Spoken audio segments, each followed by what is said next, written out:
It's the Hoosier Sophisticate Show. Question all the things that you know. Steve likes the weed. Steve likes the weed. Tell about DMT. The DMT. Hoosier Sophisticate Show. The Hoosier Sophisticate Show. Hoosiers with the drink, sophisticated blasphemy. It's the Hoosier Sophisticate Show. Question all the things that you know. So let's set our minds free for the singularity.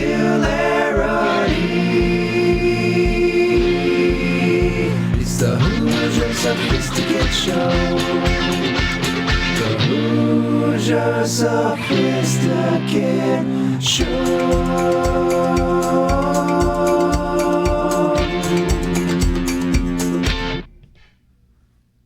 Welcome, ladies, gentlemen, non-binary, sentient artificial intelligence, however you identify. Welcome to the Hoosier Sophisticate Show, broadcasting live from the Mycelial Media Studios here on February 3rd in the year of our Lord 2020. Thank you so much for joining us. Steve-O, what a week, buddy. What a week indeed. We both attended some pretty awesome events in the cannabis industry. It's true. Craig, I'm living my dreams, buddy. Oh, I had a moment this weekend at one of the job fairs I can't wait to tell you all about. Please do. Well, first I'd like to say thanks, Truman's Lifetime Roofing and James Carlton, yeah. The Three Horsemen. No doubt. It's through the dark days, the dog days of winter here. The dog days of winter. Okay, well, I had a magical weekend since the last show. I always go through so much and I forget what we're doing. I went to a job fair, and we had a lot of yapping in the Missouri cannabis industry, which we're going to get into that. We're going to get into the Missouri cannabis industry. Craig's got an awesome psychedelic scrapbook. He's going to know it. It's great, okay? It's great. It's a great psychedelic scrapbook. If you want to learn about psychedelics, it's my man here. Then we're going to do streaming picks. We're going to have 2 hours of a good old time. But at the job fair, buddy, it was at UMSL. UMSL's a beautiful little campus. I did not know. UMSL's a little hidden gem out there. I like it. Yeah? It looks great. Okay. I'm driving around, can't find it at first, finally find it. Help set up the event. It's Midwest Can Expos. I've been doing their social media, so making them graphics and stuff, working on the website. It's been great.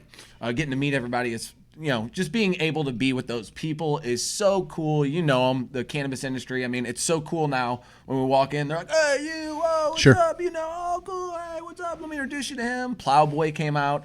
Plowboy tweeted it out, came out for a little bit. He was shocked at how much the cannabis industry has its shit together. Oh, yeah. With these events, it looked official as shit. People were excited as can be, dude. One of these, a kid from Festus came out, and the look on his face, he shook my hand afterwards. He's like, thank you so much. This was such a huge opportunity. And I didn't have the faith to be like, no one's going to hire you. Look at you. No, but seriously, I love this kid. He showed so much heart. There were so many good people there.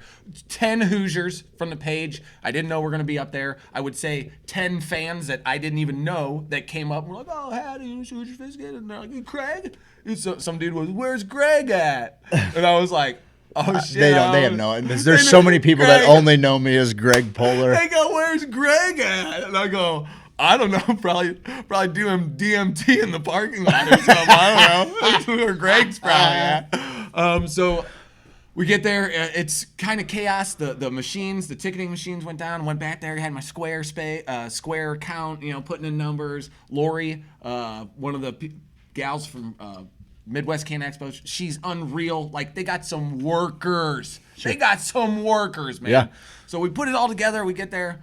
One of the coolest moments ever, okay? So I'm chatting with old Brandon Dunn, I believe, from Greenway Magazine? Greenway Okay. Magazine. Like a Viking? Camp Cannabis, I believe, is the kind of a Tormund's Giant's Bane, if you will. He's the best, man. Beautiful red beard. Yes, no doubt. I've never met him, but yeah, he's grinning at his beard precedes him. His reputation precedes him. I know. So there's all these tables set up. Everybody's asking. People are coming in, and it's so funny because at these events, you can tell there's like the stoner kid who's like, I better wear a suit. and look presentable, because are they hiring today? Like, they got their I got my resume and I got, and it's all printed out, and I'm like, you're so cute, like, just grab a camera, you idiot, like, do what we do. It's so dumb. Don't do all that. Don't do all this work. So they're all there, and the excitement is palpable. Like, people are just like, oh, and so many older people who either are looking for part-time work or are unemployed, they got fired, and now they're like, this new industry's here, I'm ready. Every walk of life came through those doors. It's awesome. It was so cool. So anyway, my buddy, I used to drive him to soccer practice in high school. He was a year younger than me. I didn't have no time for kids. Sure, yeah, you're a big deal. You're a big deal senior. I just don't care. I just know I'm an asshole. I'm a complete asshole. I know, dude. I do care. I'm a piece when you're of a shit. senior in high school and you're a male, I like those like, kids. I liked them. I liked the junior class. I liked all of them. They were great kids. Sure. I gave this kid a ride home because my mom knew his mom from like the grocery store days. And in St. Louis, the grocery store is a tight-knit group. They all know each other. They all mangled and dangled. Those freaking conferences out of town must have been lit. Real lit. I said that. Okay, so they knew each other. We went there. I see him there, and he's like, Elgin? And I'm like, Tommy Ziegler? And his name is, I'm blanking on his first name, Johnny Sprung. And he's like, no, I'm the other pasty little white kid on the team, because this kid was another just little kid who kind of resembled him. And I was like, oh, shit, so that's kind of funny. He's like, what are you doing here? And I'm like, oh, man, it's pretty much whining and dining. It's pretty much just being the man. I'm just running around. And of course, they're like, what are you on? What kind of interview? I get that 30 times. I'm like, I'm just hiding just pain. Like, this is my best way to do it. So, because it was 4 floors. So I'm running up and down, just seeing if anybody needs it. I was working hard. Okay, I'm bought in. All right, Jesus. And so I'm doing what I can. I see him. The line for Camp Cannabis is 40 people, because he's taking the time to talk to every single person in depth. If you didn't get to talk to him and possibly get a job, you got a taste of what it was like to interview with a cannabis company. That's cool. That's admirable. Very cool. The longest line all day. So he's got all these people standing out. My buddy Johnny Sprung. Johnny Sprung's what you Sprung said. is his last name. So he's Cool sitting in name. front of, I know. What a cool name. He's a cool kid too, No man. doubt. He's a cool cat. He's a good Johnny kid. Sprung? Like, that would be my stripper name. Yeah, I know. For real. I drove him home from high school. You get it? Enough said. Enough said. And so he's in the front of the line. He's almost up to the front. And I'm just seeing if anybody needs anything. I'm walking around. Brandon's like, hey, Steve, and I'm like, hey, man, what's up? Good to see you. And I think we had met a couple times, but just, you kind of know everybody. We've been to the same events together for sure. Yeah. So we all he calls me over, and I'm like, hey man, what's up? How you doing? He's like, hey, how's the show going? We kind of shoot the shit for a second. Meanwhile, this group, this line, they want to know who's who. Watching this interaction happen. And I'm like, yeah, man, you know me, I'm fucking hamming it up like shit. So I noticed that this entire line of people's just like, oh, what? And I look at Brandon, and I'm like, look at all these goddamn plebes in the line trying to get into the industry. I'm like, they're never gonna make it. They're never gonna make it. And they're all looking back at us, and we're just sitting there laughing. That's when I realized, holy shit, man, you're immersed in your dream. Yeah, no doubt.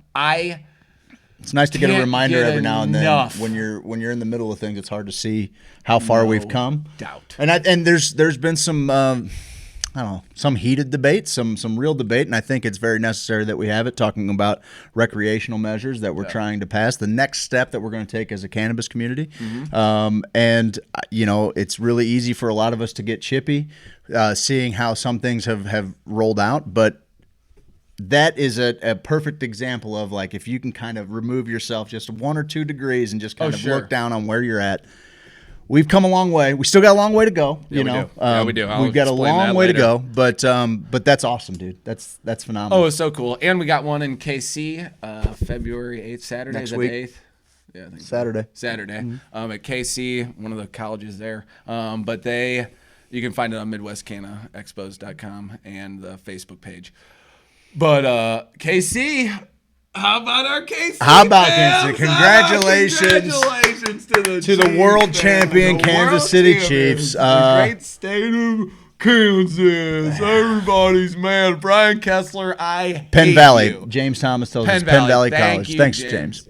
God, he's good. He is good. He's good. He's one of the best. Listen, we're gonna do a round. He's watching table. on YouTube. So is looks like our buddy Rome McNew and Craig Morton, all those guys over at YouTube, giving they us some get love it. over there. They If you're get on it. Facebook and you'd like to watch us, maybe on your TV on YouTube, check out the Mycelial Media YouTube channel. Subscribe to that bad boy. No dizzy. But can we kind of tease them a little bit about the round table that we're gonna have either at the Grow Trade Fest or I think we need one sooner. We could probably do one even sooner than that. It is my wish. It's my hope that we can put together a roundtable. I think that we have a very real push for recreational right now. There's two movements. One movement is not quite as far along as the other one, but I think that I think the cannabis community in general should not only get involved in this conversation, but I'd like to get people from the competing measures and maybe even no measure, just a couple people speaking for the patients and for the cannabis community where it's at right now.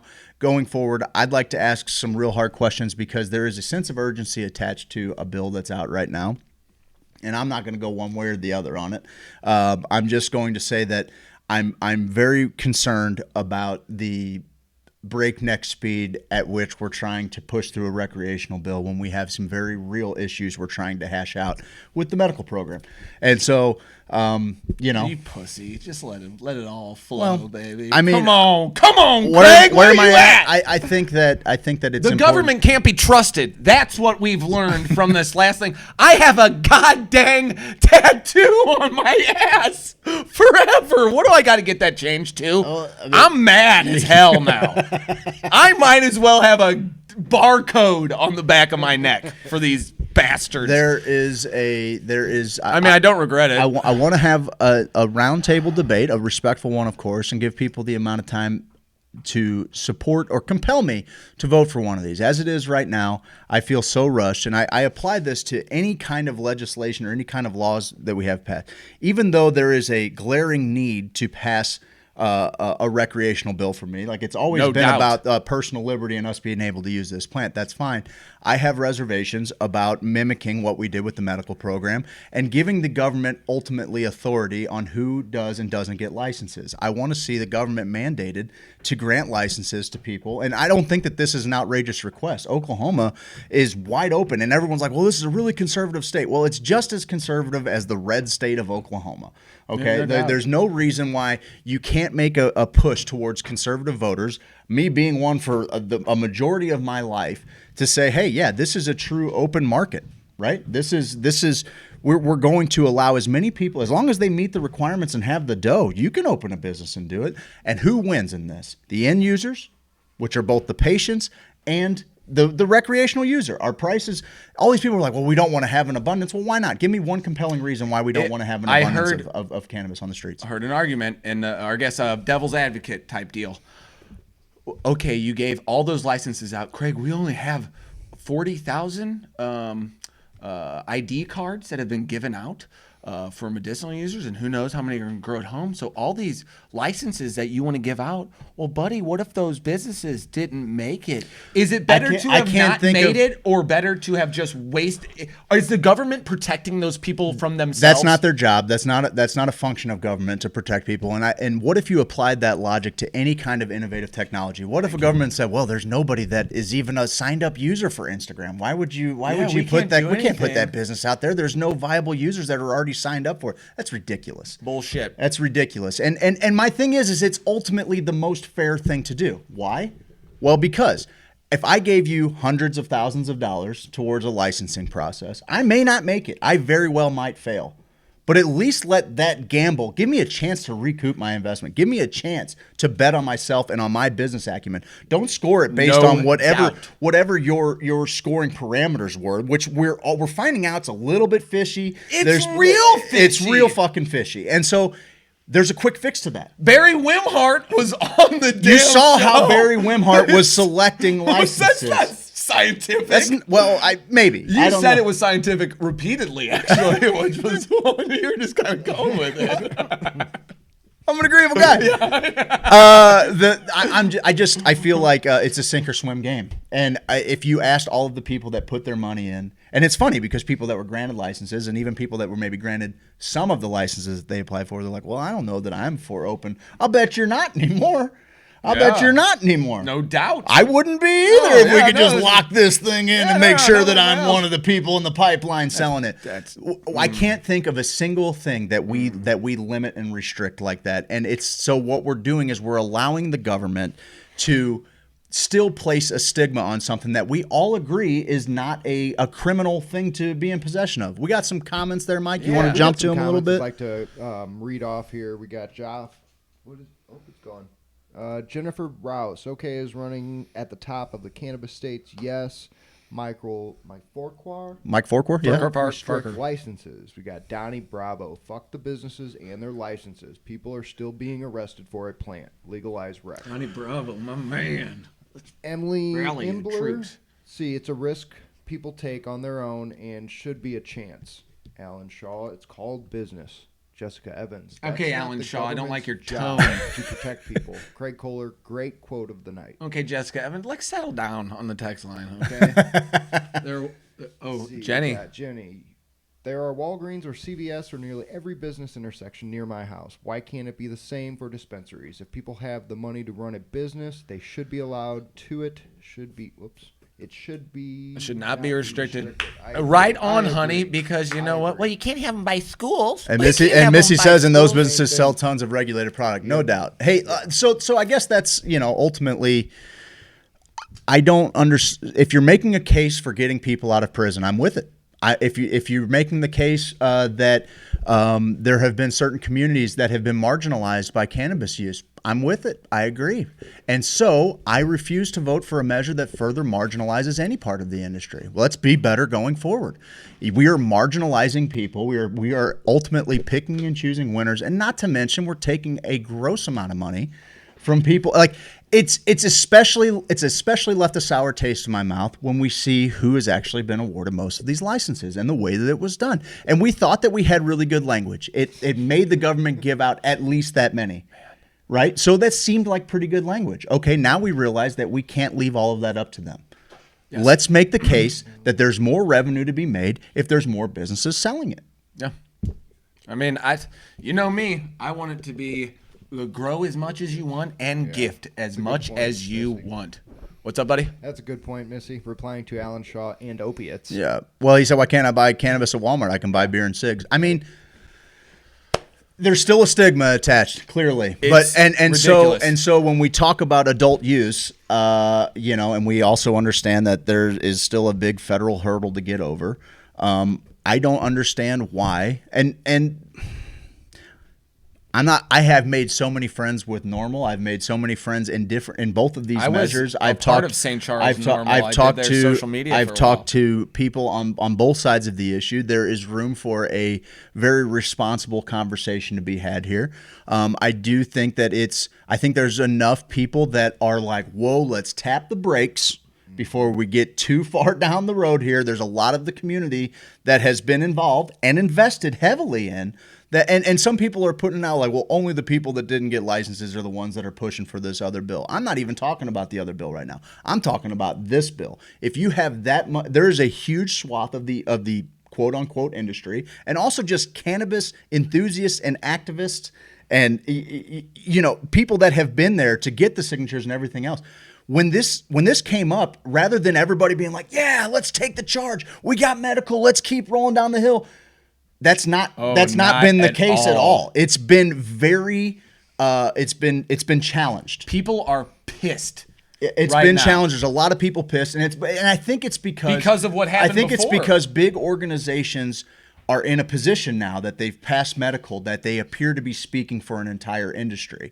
And so when that industry feels as though those organizations are not speaking on their behalf, there's a conflict, there's a problem here. And so for me, like, I'm not saying I can't be compelled to vote for either of the measures that's on there. I mean, we're talking about recreational weed. Yeah. My thing is, though, look at some of these. I mean, California killed their medical program with record, and then they overregulated it, and now guess what? The black market's big. Let's be better. Let's just be better. I know. Let's look for a better path forward. And if it's just about prisoners, listen, I want cannabis prisoners out of there All of them. decade ago. Yep. Okay, write an expungement bill. Don't attach it to your rec bill. Write an expungement bill that says, hey, we acknowledge it's medicine. That's medicine, and these people should not be sitting in a cage for it. I guarantee you, anybody that was good with voting for the medical bill is probably going to be on board with that line of thinking. It doesn't have to be attached to this other thing that did not work out the way that we thought it was going to. And there's just a couple of small changes that you can make. I also think the taxes are a little high on it. I understand they're in line with what other states are, but guess what? We're not other states. Everybody's making the case to me that we got to appeal to conservatives. Okay, great. I don't want a 15% tax on my adult use product. I want 0% tax. That's not going to happen. I do too, but that's not going to happen. But here's how you get around it. Just put the power back in the people's hands. And I want people, we think that these big companies are coming in, and they are. They're going to buy licenses. They're going to come in. They're going to do big things. Fine. Great. A few of them, great. As long as they don't take over. Hopefully guys like us and people like you that we're conversing with right now, we know the people who are going to own these dispensaries. We know the growers. We know these people with their freaking thumbs in the soil bringing this shit to life. We know the people who have collected signatures. We know the people who have been in the trenches for years. We will support you. We will keep that support up. If you've seen anybody in the Missouri media, we are all very much prone to follow people who are hard-working Missourians, honest people, doing it the right way, whatever that may be. Well, they jumped through the hoops. They invested life savings. We got you back. And here's when it comes to market, we got you. You know back. what I think my biggest problem is, and I have no aspirations to get into the business any more than what we do right here. No doubt. I'm not trying to open a dispensary, a grow, or anything. 100, yeah, absolutely. Remember talking to John Hunt? Yeah, he goes, "You guys think that you're there." You're not there yet. And John Hunt gave probably the most valuable speech ever. Yes, he did. At Project 422's Medical Cannabis Conference. One of the best. In St. Charles in 2018. He gave a talk that was like, basically, laid it out. Everybody thinks that this is going to be like the green rush and everything. He's like, this is hard work. Yes. It's a tough game to get buy-in. And he just didn't want to give anybody any kind of false hope as to how tough it was to succeed in this game. I don't know that anybody had that. But my point is, give them the chance. Some people, let's not just judge it based on where this dispensary is going in zip code. And here's my biggest beef with the whole thing. Not only, I mean, there are local people who were denied licenses, and I'm not taking their side. If they lost fair and square, I get it. But we're talking about people who, as a part of the application process, and this got them no favor, they had already invested in real estate. They had already started builds. Some people were like, well, you'd be crazy to do that. Well, no, actually, the people that won the licenses, they're like, nobody would be stupid enough to do build-outs. Actually, a lot of people already had build-outs going. We would have had dispensaries a lot quicker. Yep. Okay, you're right. A lot of the out-of-state conglomerates did not start on builds. They did not already invest in the communities. No. And what is that worth? What's the social currency there for people to have invested 6 figures to 7 figures already in a community and not get the license? And maybe they were a little overzealous, perhaps. And now, but why does that not gain you any favor? Because some of these addresses that were on the apps, they're not even. They're like, sorry for the confusion. This is not the location of XXX dispensary or what. It's dog shit. I got a problem with the fact that there were people that were already making substantial investments. I think about, and again, I'm not taking sides. Congratulations to all the people that got licenses. I'm happy you're here. I just want more people to have licenses. But I know how big the town of Sarcoxy, Missouri is. Okay? It's not a very big town. Old Sarcoxy Cardinals. I know. I see you guys. What's happening? All right? I know. You take a left on 48, and then you get on M, and then that's Craig every time he talks about it. My point is, XXX Dispensary does sound like a cool place. You're right, Hank. My point is that we know of a family that lived down there. They bought a multi-generational nursery. They've done all kinds of improvements with the community. They've spoke at all these things. And again, I don't even know them as well as many people do. We talked to them one time in Kansas City at a normal event. Matter of fact, but I feel obligated when we started doing this, we said we weren't going to fucking blow smoke, and we were going to say what was on our minds. We're going to break down the. We're going to blow those smoke. But we said that we were going to be a voice for the industry, and at one point that was getting Amendment 2 passed. That was the best way forward for all of us, and we still had people on our show that threw up big question marks to it. That question whether or not it was, and you know what? Like, we still kind of railroaded it, and I think we agree for the most part that we went in the right direction and we passed a good bill. Now that the bill's not working as it well, should. we're not far enough along to see the pitfalls of it in order to fucking say, hey, here's another bill that looks just like it. It would have been This is the rec bill. It would have been so easy for DHSS to allot slightly more than the minimum to save themselves all this bullshit. I agree. And also, once banks are allowed to get in it, will this be a process that you can take a business loan to a bank, or were some of these places able to get business loans through banks? Do you know how that works? Like, I'm not sure. Or did all that cash? A lot of it was cash. A lot of it was liquid, man. I mean, that's the whole deal. I mean, it was a big amount of money. And the reason I say with the no taxes thing, I know that can't happen, and I hate when they say that, like, well, you can't put that on belt. That'll never happen. You know what? Who knows? Who knows? My thing is, when you went and punched the ticket for Amendment 2, did you know what all the language was inside of the bill? Hell no. And guess what? DHSS, on January 28th, we finally got a letter from Lyndall Fraker outlining the position of DHSS. What am I supposed to kiss some ass over that? It should have been released the day after we passed the law. Okay, no doubt. DHSS need a little bit of time. Fine. How about the day after we started granting licenses and grows? How about that? This thing comes out a year later, and I'm supposed to kiss somebody's ass while people are in jail? Nope, There's other shit to be doing right now. And that's just kind of where I'm at. I'm as pro fucking people using whatever substance they want, not just weed. I'm way fucking more progressive than that when it comes to that. So Craig don't even really care about weed. It's just like you guys keep fucking bringing it to him. Jesus Christ. I love it. I know that it's helping so many people, and that's another thing, man. I went to the thing at Grow Trade Fest. I had people come up to me and say, "You want to see the where my port used to be? The scar from where my port used to be?" Cannabis did that. Yeah. We have people on the page all the time that cannabis is. Our buddy Lonnie Kessler hadn't had a seizure in 9 months. Dude. These stories are bountiful. Okay, so we know that we're moving in the right direction. It feels a little.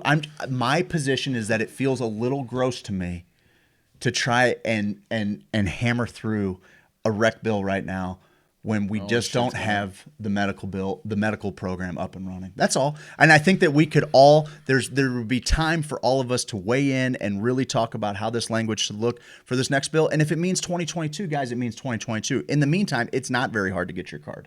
It's not very hard to get your home cultivation. Let's go into that right now. Let's go into that, and then we'll get to the psychedelic thing since we're kind of talking about weed. All right, let's do it. I also posed a question, and maybe you guys can just put this in the text line. When do you think there will be because we've had that story reshared a bunch about the cannabis commercial not being allowed on air last year. That was a last year deal. But it got a lot of talk this year again. The Super Bowl there commercial? were no weed ads. How many years do you think it'll take before you see a major weed ad somewhere like the Super Bowl? Go ahead and put your answer in the comments. That was fun. All right, I'm going to do, here we go. Hey Hoosiers, are you ready for some cannabis news? Are we talking about weed? Whoa.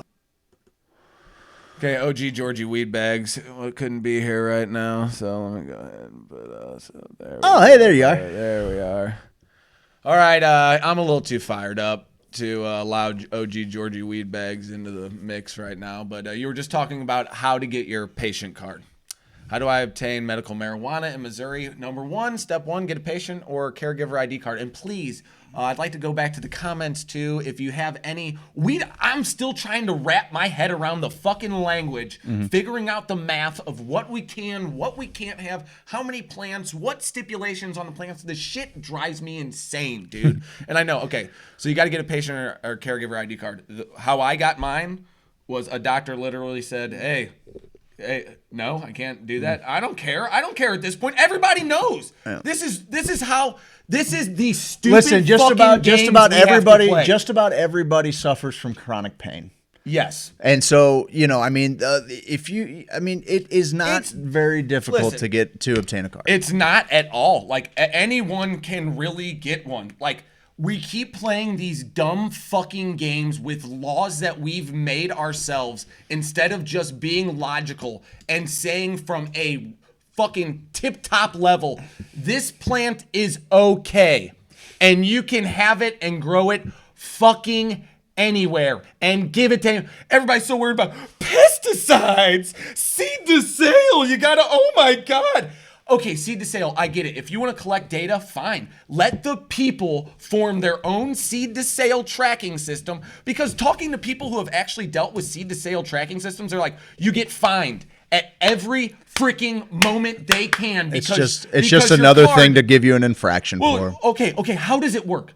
You grow a plant and you get a number to grow like it by, tagged. and then what? It registers the information. The plant writes down, well, he fed me this today and gave me. What is it? No, it's literally just to show that it came from seed through this grow, through this transportation place, to this manufacturer, to this dispensary. Are they scanning it with a GPS every day? They're tagging it. So, but I can't move that and change that. And listen. There's so much bullshit going on. Like it just, I'm done with it. That's how everybody else. Done with that's it. how everybody else does it, though. Okay, so we got that. I know, fuck that. All right, so you get a patient, get an ID card. Where do I get a card? Pretty much anywhere. A lot of doctors offer televisits over an internet connection. No doubt. Yeah, you don't. Do you want your fucking medical shit on a webcam though? Okay, Mr. Robot. No, actually, I'm shit super. Your bed every night. That televisit is huge, man. It's huge. When there are people that are talking about, I don't know where to go. I'm disabled. I don't have a car. How can I do this? Those televisits are massively huge, man. And I don't want to sound like I'm like anyone can get one. No, I'm saying. Everyone should get one. Yeah. Everyone should get one. Yep. Like you don't even realize the benefits that can come. And baby boomers are the number one group that are starting to, and they love edibles. They love edibles. We're going to get into how much you can have too. 2, get medical marijuana from licensed dispensary. There are none. There are none right now. There won't be any till we think. They said spring of 2020. Well, I mean, I thought that if some of the locals that already had some build outs going, I thought maybe end of August, maybe into September, but a lot of these people that haven't even started, they're looking at maybe an October date. Grow your own. Grow your own.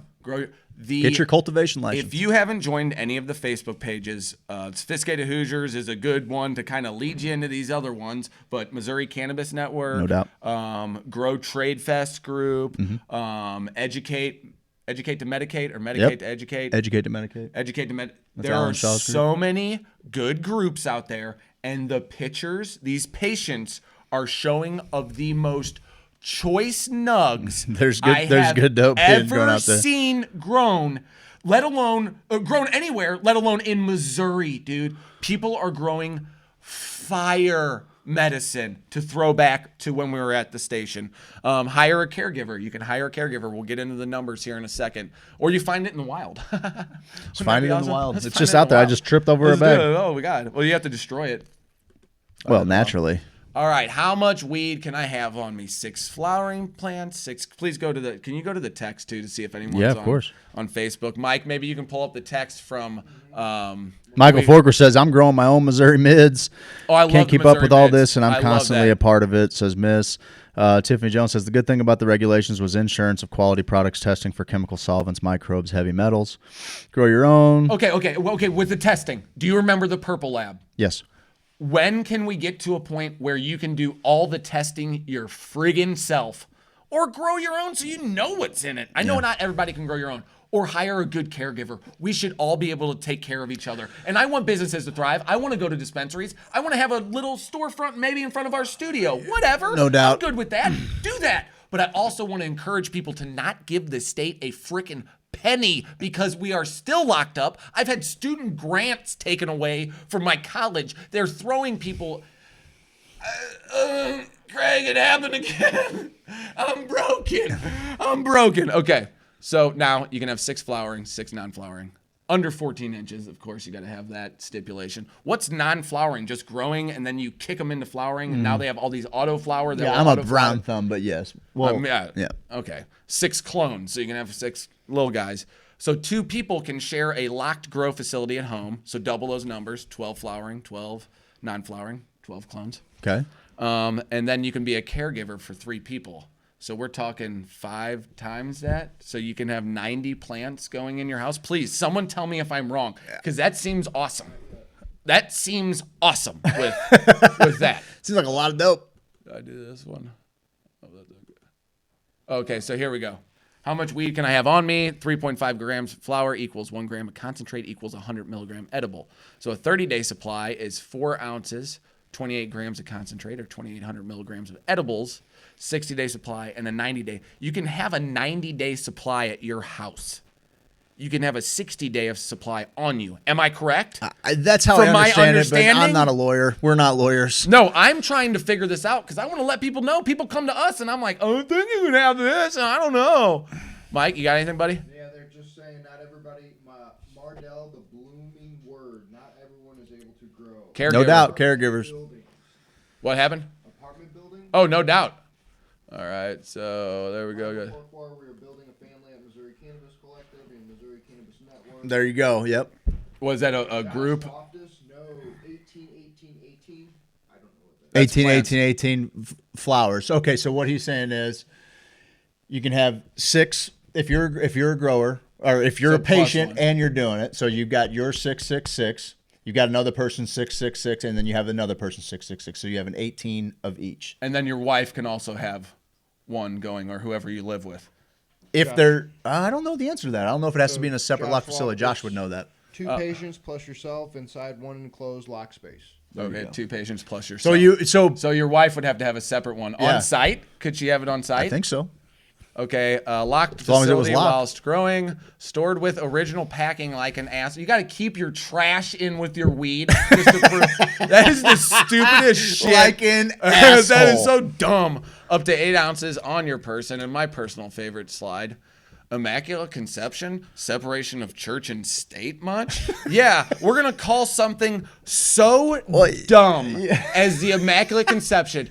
We are writing these laws ourselves, and we say, you know what? There's no weed in Missouri right now, so you can get it from wherever you want. I'm going to close my eyes. I'm just saying, if that's the concept, where does that end? Hang on, this concept. Where does that end? This concept is It's great. I'm just saying it's dumb. It's perfectly logical to me if during the Immaculate Conception period, which runs through December 31st of 2020, so through the end of this year, okay, it would be perfectly logical to have an Immaculate Conception period if law enforcement recognized that we could be in possession of our medicine. That's the whole fucking purpose of Immaculate Conception. Isn't it like So that they can't ask you where your meds came from, because we acknowledge that there is no dispensary model out there. It's none of their goddamn business where you it gotta have came your from. name on it.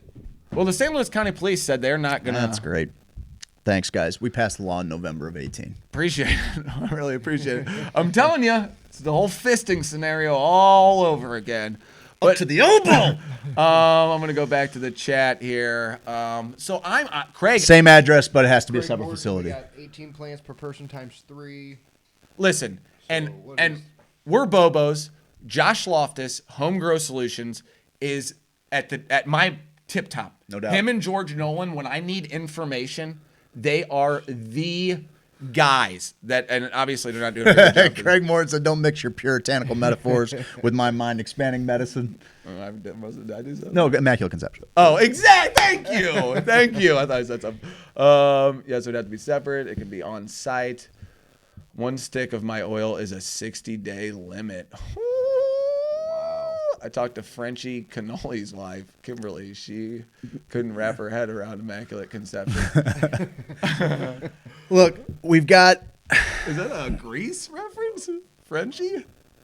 I don't think Frenchie had a wife in Greece. I don't think the pink. she was- You think the pink lady? Oh, was come on. What are you calling it? Isn't that the whole deal? Man, not with that oozing testosterone Come of the on, T-birds. man. No, they were. Come on, they man. were It was Grease dating. Lightning. They were fucking each other. Grease Lightning. They were all fucking. Oh, fuck, come on, dude. You know what happens. Oh, at, like, Broadway shit the shows bed, and shit? Fred. Disagree that licenses are basically void until dispensaries open for so many should change expiration date at renewal without charge. I think most places will. I'm in agreement with you. Well, it's not up to most places. It's up to the state. Oh, it is? Like DHSS, Lyndall Fraker, did put out a letter that said it is their opinion, and I see everybody sharing it, and I appreciate it because as many people should be sharing it. I hope every law enforcement agency in the state has read this letter. However, DHSS has no power over the courts. They have no power over the courts. Is it recognized law? It is, but until there's any kind of, until the courts rule on it, we're fucked. So. Oh, we got a bunch of new people. Hey, buddy. What's up, Paul Amber? Apprentice. You just tuned in. Everything's going to be fine now. Everything's All right. fine. He's the king of hash. Okay, Jennifer. All right. Yeah, So I you're knew cooler that. than us. All I right. knew that. I don't know. George Cervantes. Come on, man. You rock Josh. He definitely does. Go Chiefs. Go Chiefs. Yeah, Go Chiefs. World champion Chiefs. Oh, wait. We already got to that. Download a copy. I actually, so that actually leads me into, you had a cool event that you went to. Yes. And so, what was it, Saturday, I suppose? I decided to get out of the house. I went down to our buddy Jake San Luis's place, Rooted Organics.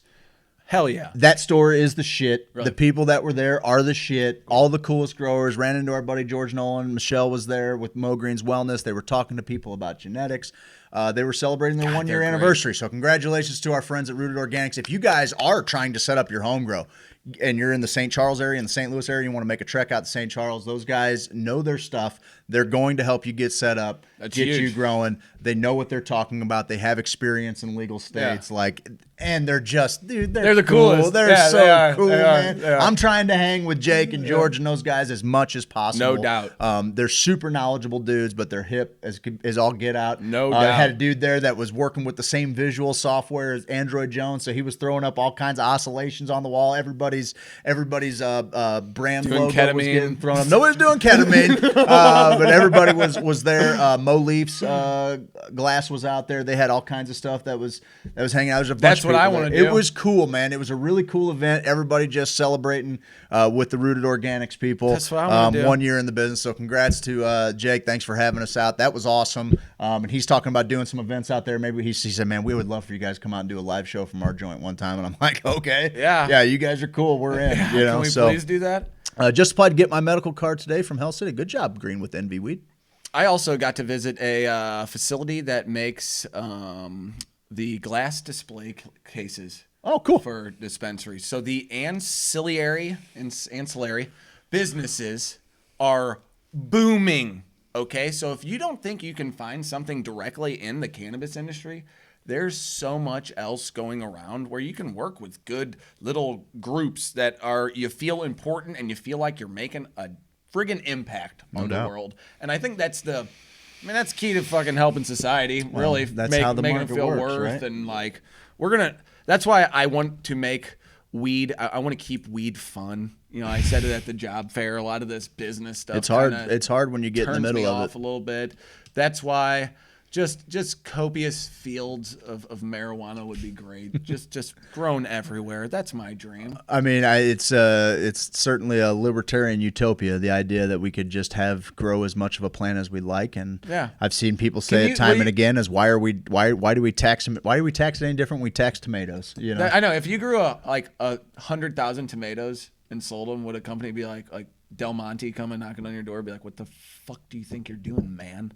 We run the tomato game here." Or is there any stipulation to tomato? What do you know about tomato growing? Oh, I imagine it's a racket. I listened to this podcast about the fucking raisin racket in California. Oh, There's really? a fucking mob. There's like three families that have been growing all the California fucking raisins raisins. in California. Yeah, Okay. they're not as fucking cool. That caused a whole thing. The California raisins caused a whole fucking Like the Four Tops? a war between warring families. We're talking like Joseph Bonanno Godfather shit, where the fucking raisin fat. I'm gonna have to fucking look this up. I remember listening to this podcast. It was insane, dude. Like, Okay. I imagine Del Monte put a fucking gun in your mouth. You grow 100,000 tomatoes, motherfucker. Just to play. I shit, do reviews TikTok. on cannabis products on Instagram and YouTube. Right Hell on. yeah. There you go. It's a It banana rack. There's a banana racket too. Oh shit! Banana Republic. Can't get away from the banana. Did you kick the camera? I kicked the you camera son of like a bitch? dickhead. I just wanted to bring. All right. You want to throw the break before we do psychedelic scrapbook? You tell me.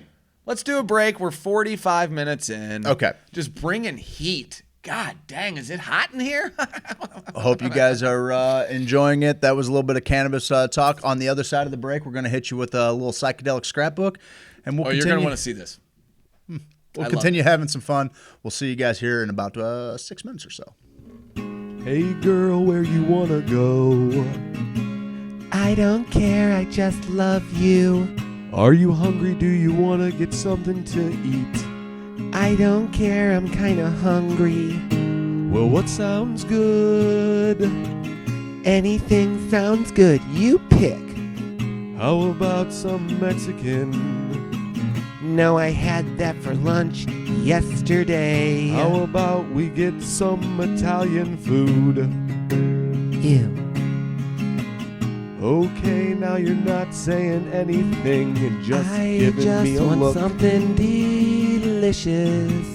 What does that even mean? I want to sit outside. Applebee's, son? Applebee's No, is Applebee's. gross. Oh, I'm not Applebee's is eating good. Applebee's. I don't know why you're always hating fries on are Applebee's. disgusting. Applebee's is one of They're my favorite darn gross. places to go ever. I'm not eating Applebee's. I wanna go to Truman's. Let's go to Truman's. Lord, go to Truman's. I wanna go to Truman's. And Lord, take me to Truman's. We agree on Truman's. I love Truman's. I love Truman's. Lord, Truman, Truman, Truman,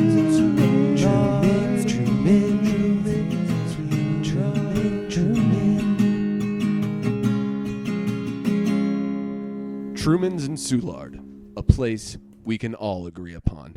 Shut up, you idiot. James Carlton.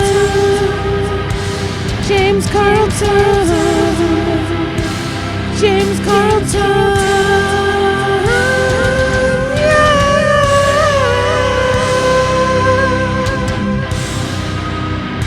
You gotta get your insurance. Gotta get that State Farm insurance. You think you found the best insurance agent in the game? Well, I got news for you. I did, and it's James Carlton. State Farm. CarltonInsurance.net.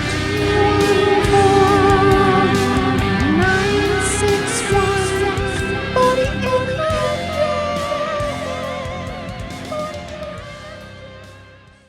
Hey everybody, I'm just making this post as a little public service announcement.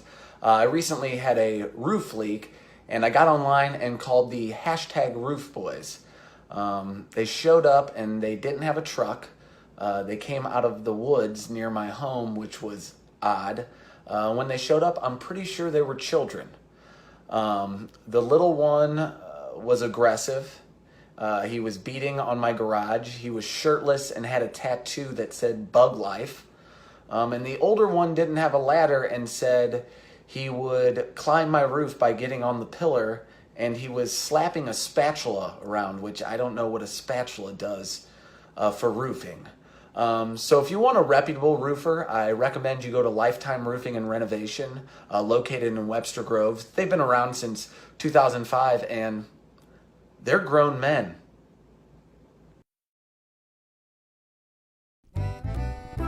Hey guys, it's me, Kippy the Crazy Koala Bear, and I'm here to tell you about James Carlton Insurance. quiet down. It's the best. Kids, quiet down and listen to Kippy. Grown-ups need insurance, and Uncle James can help. Right on. Grown-ups need insurance. He's got the best reviews on Yelp. Grown-ups need insurance if they want to protect their house. Yes, sir. Grown-ups need insurance if they want to properly bury a spouse. That's a bit morbid. Grown-ups need insurance if they drive a truck. Okay. Grown-ups need insurance just so they don't get Whoa, Kippy, you can't. Well, I was just no, going to you say cannot. get in trouble. Okay, well, it you sounded don't like you wanna were get going in to trouble. sound like you were going to say something else. James Carlton, State Farm Insurance. You can find him online at carltoninsurance.net, or you can call him at 314-961-4800. And we're back. We're back. Craig, we were talking about something during the break. I need to be challenged on my shit. Because, I say all these things for live audiences to hear. We're live from the Mycelial Media Studios. Thank you, James Carlton. Thank you, Lifetime Roofing. Thank you, Truman and Soulard. I love you. Hope you enjoyed those commercials. But I want to be challenged on my way of thinking. So please, anyone, always feel free to challenge, especially in the Sophisticated Hoosiers group. I think our group does an excellent job of challenging each other in a sophisticated way, for lack of a better word. Well, They can have conversations with each other and challenge me. Where's my bullshit? I wrote a blog. I wrote an opinion piece. I certainly don't speak for everybody in our company, but when I write an opinion piece, I want to be able to say kind of what my feelings are, because when we have good ideas, or when we have ideas, they're not good unless they're challenged. Where we can, that gives us an opportunity to defend our ideas. Real quick, I do want to backtrack. You talked about your event that you went to, the job fair. I went out to Rooted Organics in Kansas City. They had the high tea networking event. That looked It looked so like there were awesome. like 300 people went through I wanted there. to be there so bad. What a great group of people. Ricky Starling's doing a lot of good work with the Missouri Cannabis Network. We're gonna get Sheila you Dale on camera. Blosser, all of you guys that are gonna coming get you. together out there, and to do it leading up to the Super Bowl, and just to see everything going on in Kansas City, guys. I got to live vicariously through you a little bit last night. It's the first time I flipped on a football game in 5 years. Me and Craig had a little remember when we used to play in high school? Oh, sure. For the game, man. Sure, Our kids are running around the house. It was so Great, awesome, man. dude. It was great. They brought me into the fight. They brought me into the fight, exactly right. And there was a time when I was still full of piss and vinegar over the whole NFL thing with St. Louis. I'm like, and fuck the Chiefs too. They and voted. fuck Hunt for voting against us. But you know what? At the end of the day, it wasn't about the Chiefs. It wasn't about Hunt. And it wasn't about the NFL. It was about hundreds of my friends, No doubt. living their best case lives. I know what it's like to be downtown during a world championship win. When 2011, I was down at Kilroy's, and it was one of the best nights of my life. You want that for them? I want that for every one of my friends. Even when the Cubs went through it, I got buddies that are Cubs fans, No and I'm like, doubt. "Oh, buddy, I wish I could be there with you celebrating." Especially with their dads and people. for It's sure, like, man. that We're is talking about so 50 cool. years, man. Yes. Like 50 years, it's a long time. We just went through it with the Blues this year. Missouri's the only state in the union that's got professional trophies right now. I know. How about them apples, man? So fucking go Missouri. We're a Missouri-made show. So I wanted to shout out the High Tea networking event that they had. My team was so fun. The pitchers looked. They Listen, looked great. If you can get to an event with those KC people, don't go, because you'll fall in love with every one of them. It's true. They're so. They're great. I used to hate Kansas. Hate them with everything I still had. do if they're Jayhawkers, but other than that, Shit, I don't even care about that. I do. I really I do. do. I This really is bigger don't. than sports. Did you see that Jayhawk Kansas State fight? I did. He Good. picked I'm up a glad chair. that guy's never gonna He play picked up a again. chair and he goes. I'm just kidding. I'm just kidding.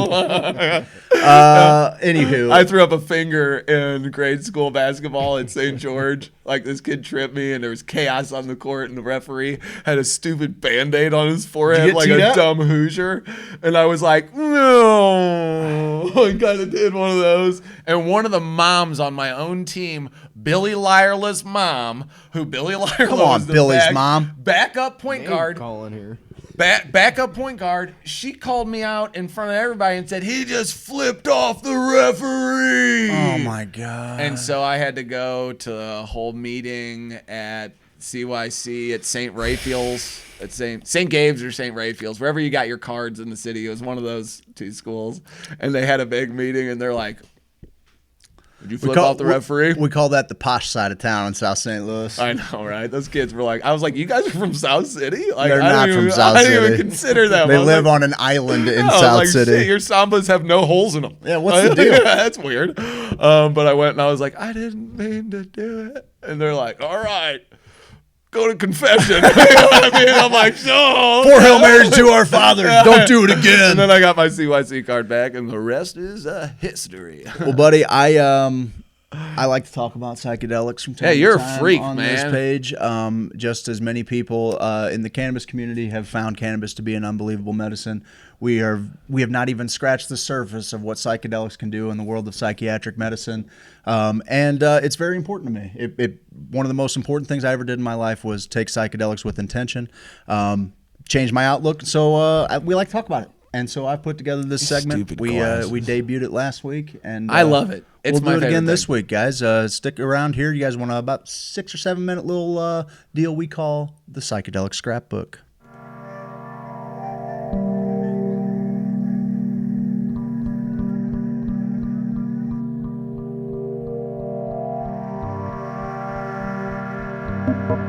On January 29th, 2020, Decriminalize Nature put out the following press release. Oakland to lead the nation in creating first comprehensive regulatory framework for entheogenic plants and psychedelic medicines. Councilmember Gallo, in partnership with Decriminalize Nature, is pleased to announce the launch of a process to create the nation's first comprehensive regulatory framework to include the exchange, sales, and cultivation of entheogenic plants and fungi and psychedelic medicines. But this won't be the typical top-down, lobbyist-led, taxation or profit-driven regulatory initiative. This effort, called the Oakland Community Healing Initiative, will be community-driven, bottom-up, and focused on compassion and healing first and foremost. The initiative will be facilitated by the Decriminalize Nature team under the guidance and direction of Gallo's office, and will include representatives from the medical, clinical, community health, and therapy community, research institutions such as Stanford and UCSF, Oakland's civil rights, church, and restorative justice community, drug policy reform leaders, indigenous leaders, plant healing facilitators and educators, and leaders and innovators in socially conscious capital. On Tuesday, June 4th, 2019, the city of Oakland became the first city in the United States to decriminalize entheogenic plants and fungi and helped launch the Decriminalize Nature movement, which has spread to over 130 cities in the U.S. and at least 5 countries in just 7 months. Activists in Portland, Chicago, New York, Washington, D.C., Seattle, Spokane, Minneapolis, and a number of other cities are expected to propose similar resolutions or ballot initiatives in the coming months. Santa Cruz, California passed its own Decriminalize Nature resolution on January 28th.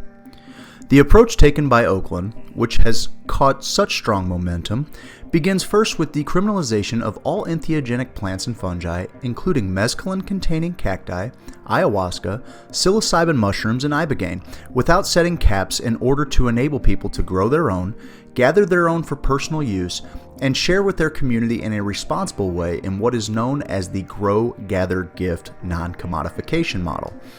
The advocates, which included doctors, nurses, and veterans of war, made a compelling argument in that it made sense to decriminalize healing plants. And when I looked at the risks and the science, I realized the war on drugs wasn't based on science or evidence, it was based on fear. So I chose to pursue the initiative and decriminalize our relationship to nature, said Councilmember Noel Gallo, the sponsoring council member of the June 4th, 2019 resolution. We don't want to make the same mistakes we made with cannabis, where we created scarcity and complexity that enabled runaway profiteering. So our approach with these sacred plants is to decriminalize throughout the U.S. and then in areas that have achieved this basic standard of equitable access for all people through decriminalization, to then pursue a regulatory framework emerging from compassion with the clear intention of prioritizing healing above profits, said Carlos Plazola, chair of Decriminalize Nature and also friend of the show Hoosier Sophisticate. This will be an unprecedented, comprehensive effort with clear intention to use as many tools available, including leading scientific research and clinical research in psychedelics and entheogenic plant and fungi use, to heal our Oakland community, stated Gallo. The process will commence in February of 2020 by assembling a core team of elders and spiritual leaders from the Oakland area to guide the process in a way that ensures compassion and healing are at the core of all decision making. The first draft of the regulatory framework is to be submitted to Council in rough draft form by August or September of this year. You may be asking yourself, what does decriminalize Oakland have to do with me here in little old St. Louis or Kansas City? Or maybe you're in Colorado, or maybe you're in Arizona. That's right, this is all bigger than just your local community, and they are leading the charge. We have seen what happens when states over-regulate things and use a for-profit model for what we are all selling to the general voting public as medicines. I believe that Decriminalize Nature and the Oakland chapter, Carlos Plazola joined us when we were still in the palatial studios of 920 last year to kind of explain their initiative a little bit. This was shortly after Denver. Kevin Matthews, our friend Denver for psilocybin, which eventually became Decriminalize Denver. This was shortly after they decriminalized psilocybin. Oakland took it a step further and said all entheogenic plants and fungi being able to be used as medicine. I think this is a really cool way to approach legislation when it comes to psychedelics. And they are not bashful about using the words entheogen. Entheogen is a word that I personally like to use because I do feel as though these are a gateway, a key, a path to communicating to a God, for lack of better terms, God. And I understand how that might turn some people off. But it's interesting how they are using community leaders, religious leaders, how they are using these people to push this along. So I hope you guys are excited. We are moving in the right direction. I applaud the people in Oakland, Councilmember Gallo, and especially Carlos Plazola for leading the charge. Many cities are joining. If you're interested in being a part of the charge here in St. Louis, I certainly want to be a part of that. So please reach out to us. In the meantime, microdosing's been the big buzz. So I took it upon myself to write a little blog. If you go to HoosierSophisticate.com, you go to the blog page, check it out. Spoiler alert, eat the fucking medicine. The opinion piece is called Microdosing. Is it a breakthrough or is it a buzzword? I don't know. You guys check it out. Thanks for tuning in to this week's Psychedelic Scrapbook.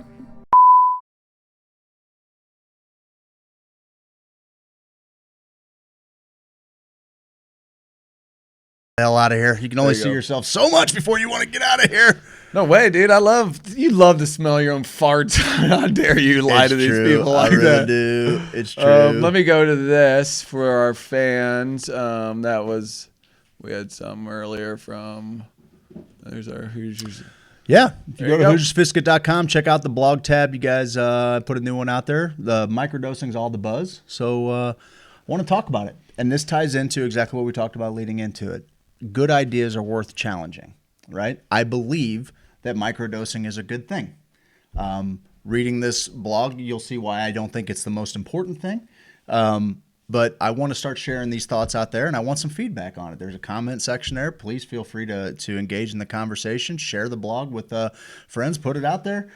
I want everybody talking about this. We talked about this with Gwyneth Paltrow on the Psychedelic Scrapbook last week. Goop. I don't care who is talking about it because everybody that anybody that has Palin, I'm so I know, thankful for him. But I guess that's the point. We can't have too many people speaking positively and openly about their anecdotal psychedelic experience. There are very few places in science that are building frameworks around people's subjective experiences and kind of, what they experience in there. And then they're able to kind of group us into different, okay, these people might see entities. These people see numbers. These people see geometry. This is what's happening here. These people are more prone to having an emotional release. There is so much data that has to be collected in order to just figure out what study we need to do. Your last study followed people at festivals. Yeah.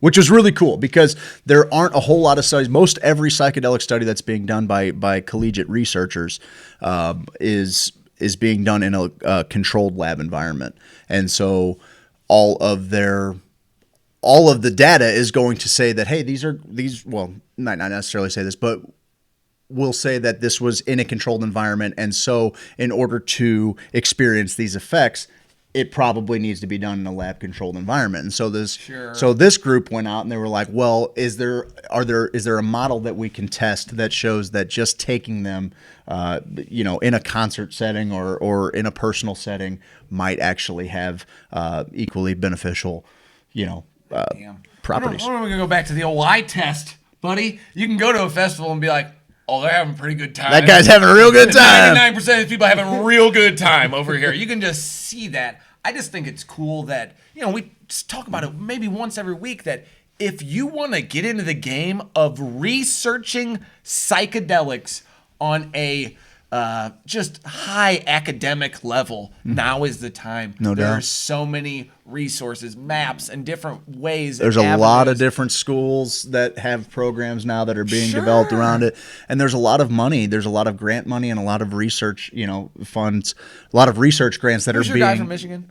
The guy who threw it. The guy. George Mashore, who's actually he's brand new to Twitter. He's a great follow. I'm glad you brought him up because he actually tweeted something today about that guy is drug repurposing. Awesome. Like as as legitimate as it gets up there, bringing the knowledge to a school like Michigan. Shit, that's crazy. So basically, George Mashore announced he's proud to be the founder and executive sponsor of University of Michigan's new Center for Drug Repurposing. Their library of over 5,000 clinically tested drugs is already yielding exciting discoveries. With over 7,000 diseases that have no therapy, we need more efficient drug discovery. And why the repurposing? They have a success rate of 1 to 10. They have known safety with their tests. Years to impact are 1 to 3 years, and it costs less than $500,000. The way that it is right now, the success rate runs at about 1 in 10,000 with unknown safety protocols. The years to impact are 12 to 19 years before this comes to market, I guess. And then the costs are most of the time greater than $1.5 billion with a B. Jesus. So we're talking about there are very intelligent, bright people that they take. I always admire researchers and scientists in the fact that they are able to almost completely disconnect emotion from their work. And when they're allowed to do that and really run free and not held down by the strict licensing and regulation of this puritanical society, you like that? They're able to find out some unbelievable information really quickly. No doubt, and like it's so get out of their way. Like it's like you got here's the equivalent, right? You got these NASA guys and they're figuring out a way to travel at light speed, okay? And they're really close, right? Look, right there. And then there's this guy and he's wearing this shirt. It just says government across the front of it, okay? And he's sitting over in a corner and he's got little fucking rocks and he's just fucking tagging these guys with rocks while they're sitting here trying to write Asking equations. dumb questions. And they're like, yeah, just making noise, banging fucking pots You guys and want pans. that window open down there? Banging pots and pans and shit, fucking playing Spangle. Actually, that would probably unlock. That would probably unlock the whole deal. Are you guys playing Spangle at NASA? I figured it out. Boing. No, I love. We've had conversations about microdosing before, where I, read those articles a few years ago about Silicon Valley, and it's making people more creative, and it's helping in float tanks, and it's helping you think outside of the box, and all this stuff. But I totally see your side, because at first I wasn't sure where you're coming from. If you're like, microdosing's dumb, it doesn't work. No, it's more like, with that movie we watched, Mind the Medicine, what was that called? Magic Medicine. Magic Medicine, where that guy was just thoroughly unimpressed with a dose of psilocybin. And he had... Roughly couldn't be treated. 2.5 grams was their threshold dose. Yes. He couldn't be treated with any other drug. And, you think about the microdosing things, but there's a benefit to that big dose. There's a benefit. There's a shift, and we are living in a time where, honestly, the machines are shifting. We're getting more technologically advanced, and everyone in our society is bitching constantly worldwide that there's this problem, there's this problem, there's problem. A lot of those problems are caused by psychosis that we have in our heads, in our leaders' heads, to where you start getting on these psychedelics, you start realizing that, you know what's cool? Being in nature and hanging out with your family and watching your kids grow up, that's a lot cooler than killing yourself for a job that will never amount to really anything more than money and things that you collect. The shift of the American dream that we talked about last week with my Netflix pick, going from hard work, starting from nothing. Hardworking so that your kids could have a better life. At least you gave them a better life, to where the kids who had a better life, like, we got a better life. Look at my rocks on my chain, and look at my Gucci flip-flops.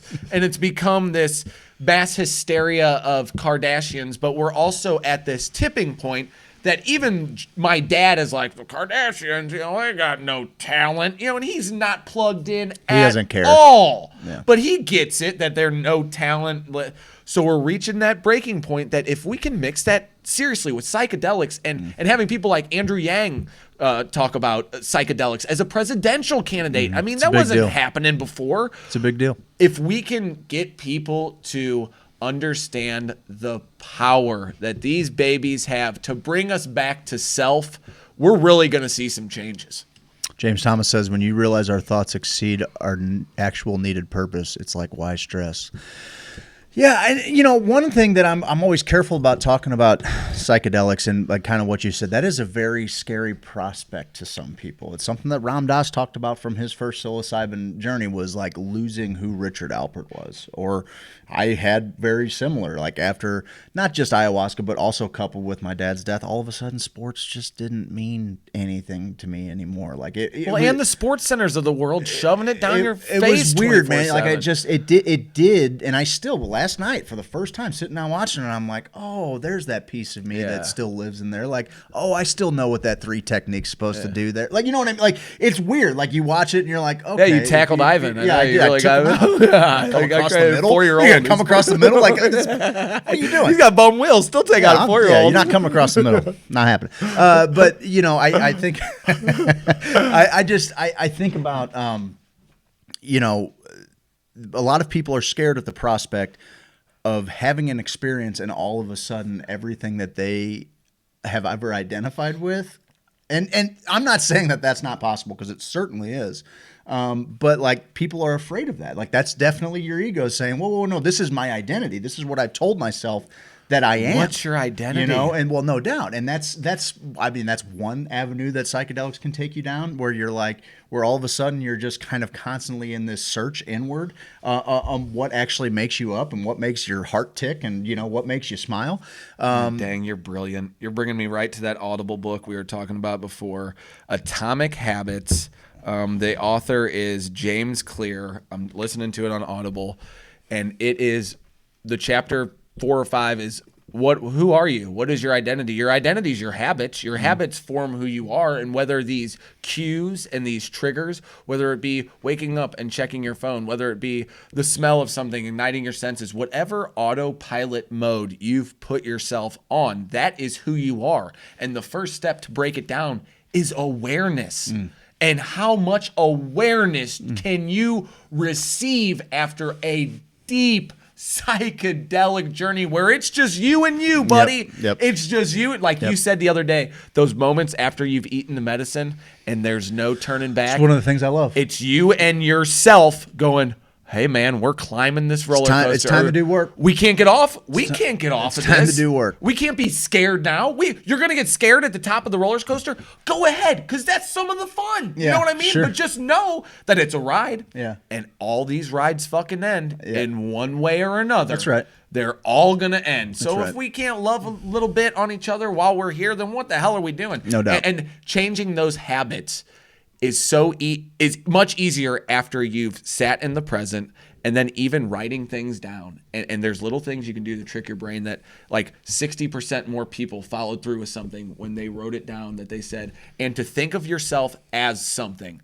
So you're not learning to play the guitar. You're a musician. when you're playing, you're a musician. Because every musician You're ever... just getting to be a better musician. Every musician ever has started where you are starting, unless you're a Mozart savant, Sure. whatever. Yeah. So you're a musician in that moment, and it makes your brain think, and it's almost like, well, you go fake it till you make it. You go fake it till you make it.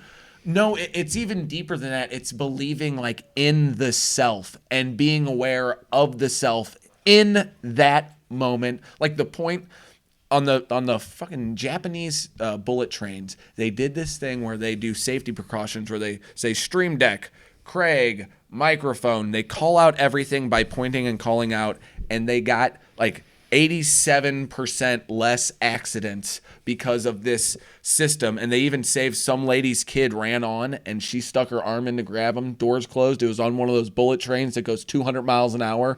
Well, one of the checkers pointed and was pointing to the next thing when they say clear, and they go, nope, not clear. So they were able to let the people know. They opened the doors, got the kid out, boom, the train was off the next 2 minutes. And it's like one of the most efficiently run systems in the world. Interesting. So all these little tips and tricks that you can pick up, and then to break those old cycles is actually step one. And that's awareness as well. And with psychedelics, we've learned that in the brain, it's connecting everything. Parts that never talked to one another before are speaking to each other. Resetting what it is. Is that scary, becoming someone new? I mean, Sure. yeah, Sure. Well, I'm not going to give away too much from the blog. Go check it out. But like, that's one of the things I say is like, what if we didn't measure the experience based on comfort level? Like, what if we just like understood that nothing in this world ever comes with a quick fix pill, right? And so in this regard, it's about as close as you're going to get as far as immediate reaction when it comes to mental shifts. But I mean, like the P90X, okay? P90X came out a few years ago, and that freak Tony, what's his name? Tony Horton, a little freak show. And like, he basically says, he's like, hey, look, this is going to be the hardest. insanity. This is going to be the hardest shit that you've ever done. Yeah. But if you do it, you will see real results. And if you cheat it, the only person you're cheating is yourself. You're the only thing that's going to tell whether or not you cheated are the actual results that you get. That's everybody's fitness plan. That's everybody's diet plan. There is no quit. So like, why think that there's like this gentle, easy, like, and there certainly is. Like, I think that there's room for psychedelics when it comes to increased productivity. But is that why we would take a mind-bending medicine so that we can become a more efficient piece of a machine? I don't know. Like, I think that's antithetical to the psychedelic experience. However, once you've had the psychedelic experience, once you've had the full-on, breakthrough psychedelic experience, then I think that a microdosing regimen probably plays a pretty good role. I think that there is actually more.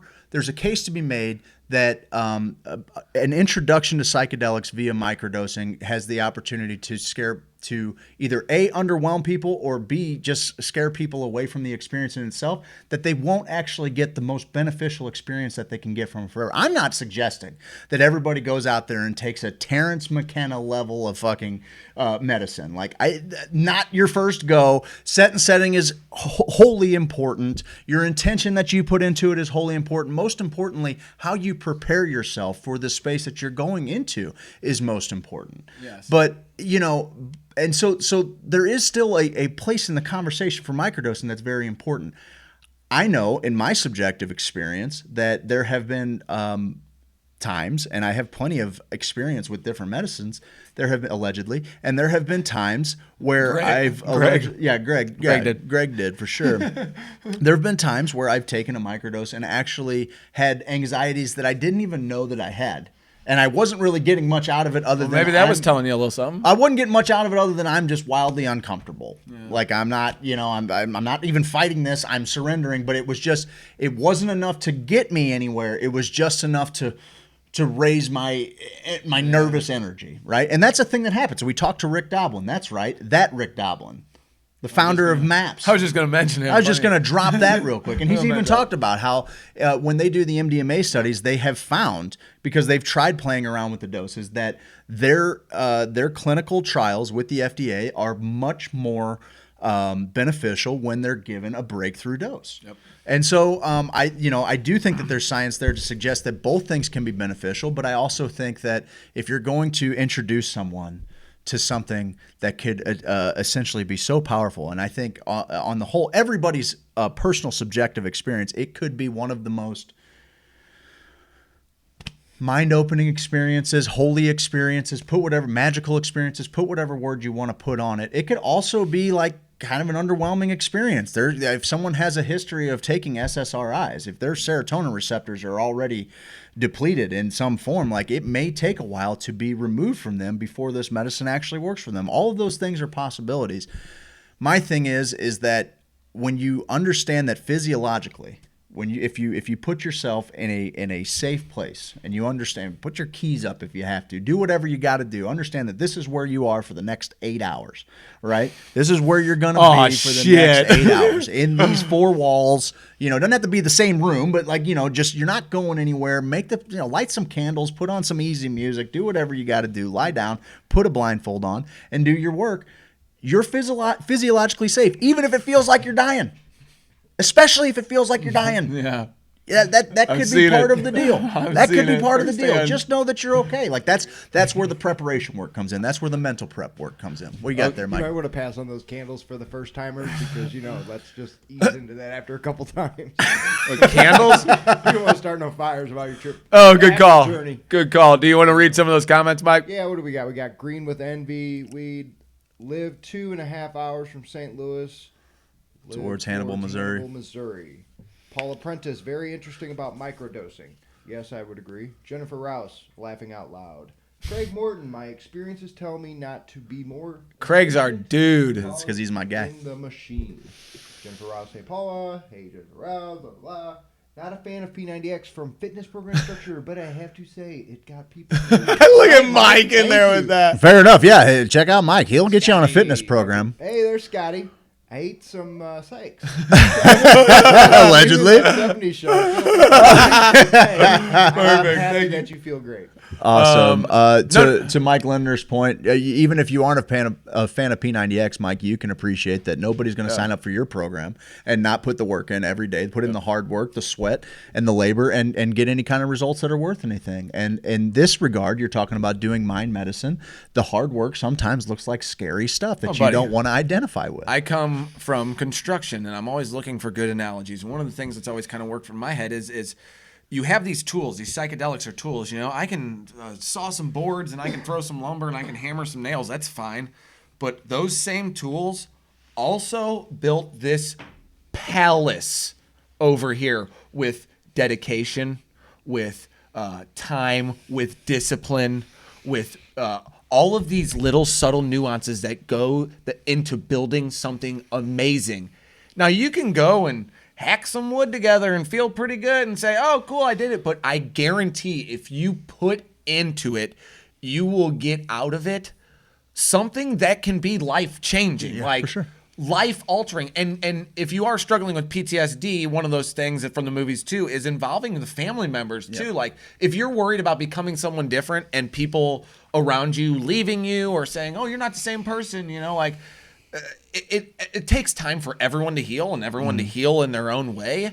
And that kind of gets into that was one of the biggest anxieties with any of these studies are it's the spousal anxiety that their spouse is going to go into this treatment and forget that they love them or decide that they don't love them anymore. And actually, MDMA was developed as a relationship tool, as a relationship to help, or as a medicine to help hold relationships together. Oh, and boy, howdy. Oh, for sure. Boy, howdy. For sure. It's a good one. It's a good one. It's a hard and opener. any of them can be, It's just, I'm very passionate about it, and Greg, I loved it, man. I'm it was all so about good. people certainly experimenting with microdosing. That goes down to, hey, it's your body. You do with whatever you feel like is the best thing. But if I'm going to offer my opinion, I just don't want it to be. I don't want it to be my friend's introduction to it. Sure.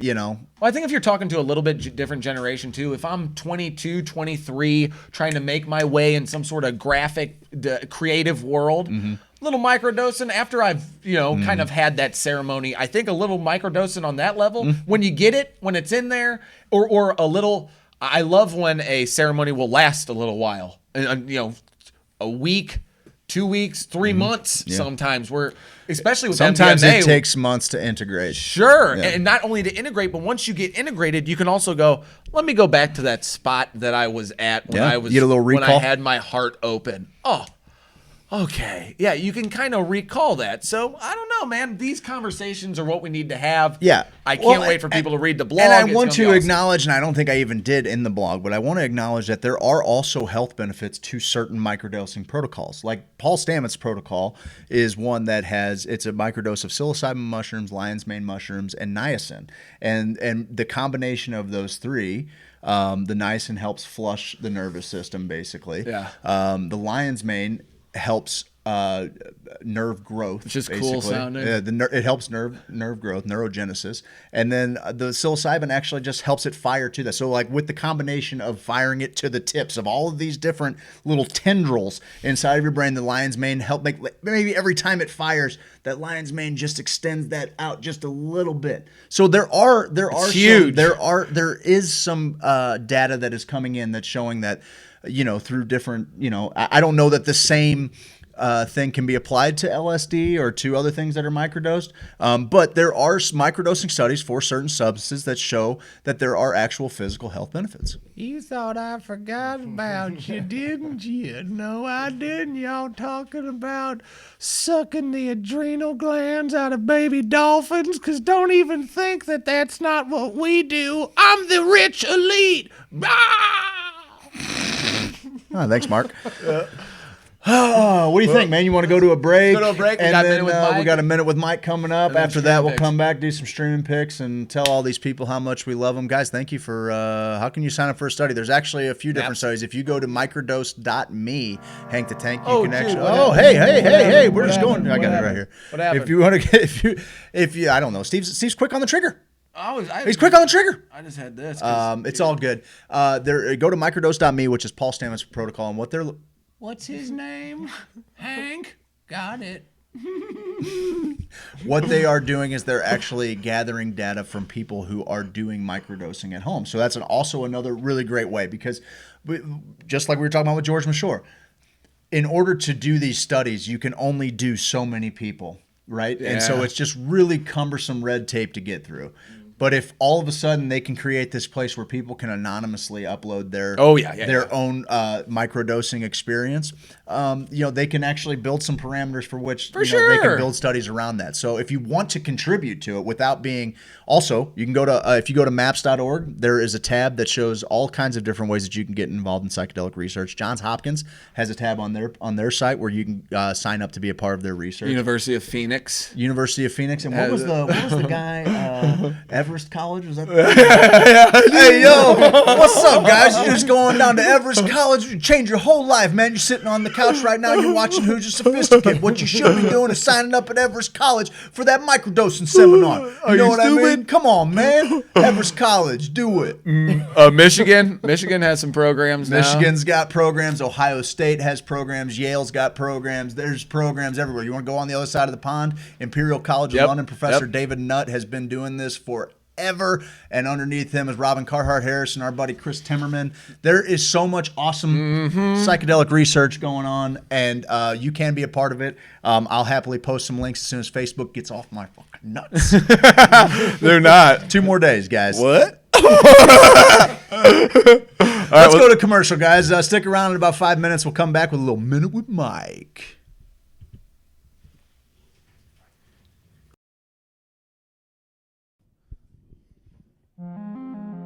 James Carlton. Insurance 314-961-4800.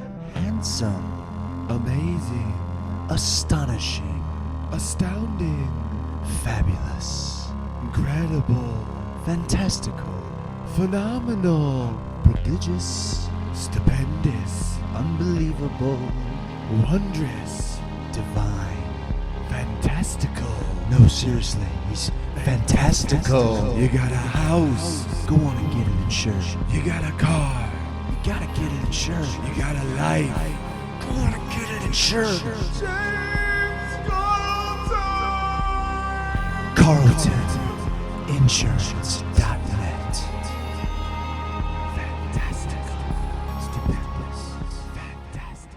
Do you take our insurance and are you cannabis friendly? And they all said no. And then at that last phone call, that 8th phone call, I was like, do you know anybody that is? I'm desperate. I've called 7 other people. You're my 8th phone call. At this point, I'm crying my eyes out. And this lady just felt bad for me and said, hold on, let me call you back in a few minutes.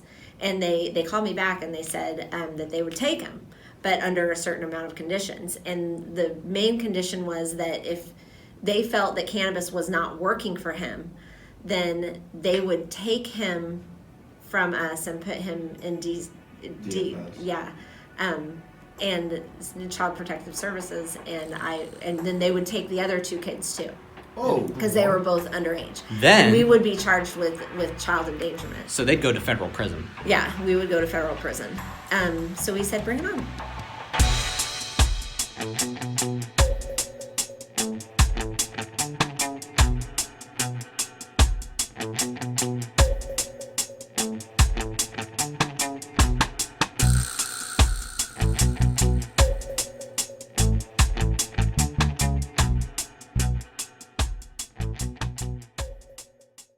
Come to Privilege, I got good price.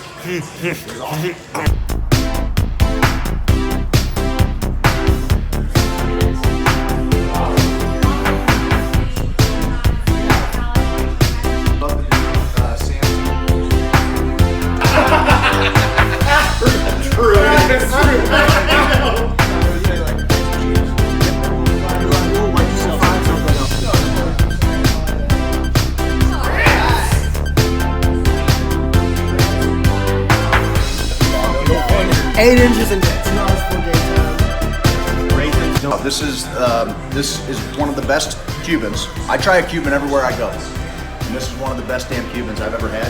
And we've got a little white cheddar mac here with a little cracker mac. Life-changing, incendiary. Everywhere I go, I try the Cuban. This time I didn't. I got the grilled cheese bacon burger. Look at that thing. With put some pepper jack on there, some jalapenos, and we got some crinkle fries. And all I can say is, oh baby, grow baby. As you can see, this was once a delicious plate of coconut scrimps, and I devoured it. And if I had to say, if I had to give a review real quick, I'd say it's an orgasmic feast of the senses. And I love meat.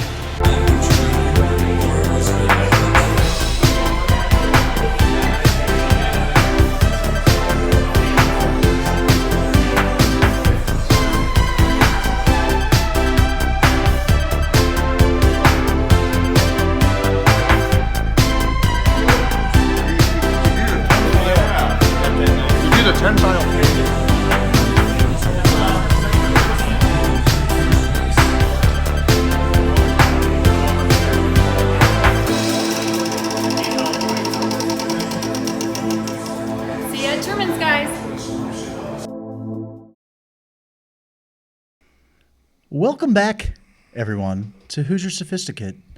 We do a lovely little segment with the smiliest guy I know, Mike. Our Minute with Mike. Mike, what happened this week with you, buddy? How you doing? Doing all right. So yesterday we decided to go get a light bulb for the refrigerator because the freezer went out. Okay. So we're like, all right, let's go. Well, we come across, my wife finds fairy light bulbs. Fairy, okay. Okay, so I'm like, all right, this is cool. This could be neat. So she's like, maybe we can change the light fixture in Anthony's room. And we were fairly medicated on a few different things. And so I'm like, okay, maybe we should ask Anthony about, his room. It's his room, it's his light. No. How old is he? 10. So she's like, well, you know what? Let's see if we can get a light fixture. Let's see if we could do this and do that. We go to Lowe's. Find a light fixture. It's a nautical star. And it's like this bronze color, dark color. She's like, let's paint it silver, like a metallic silver. Okay, cool. So now I'm into it, They don't have it.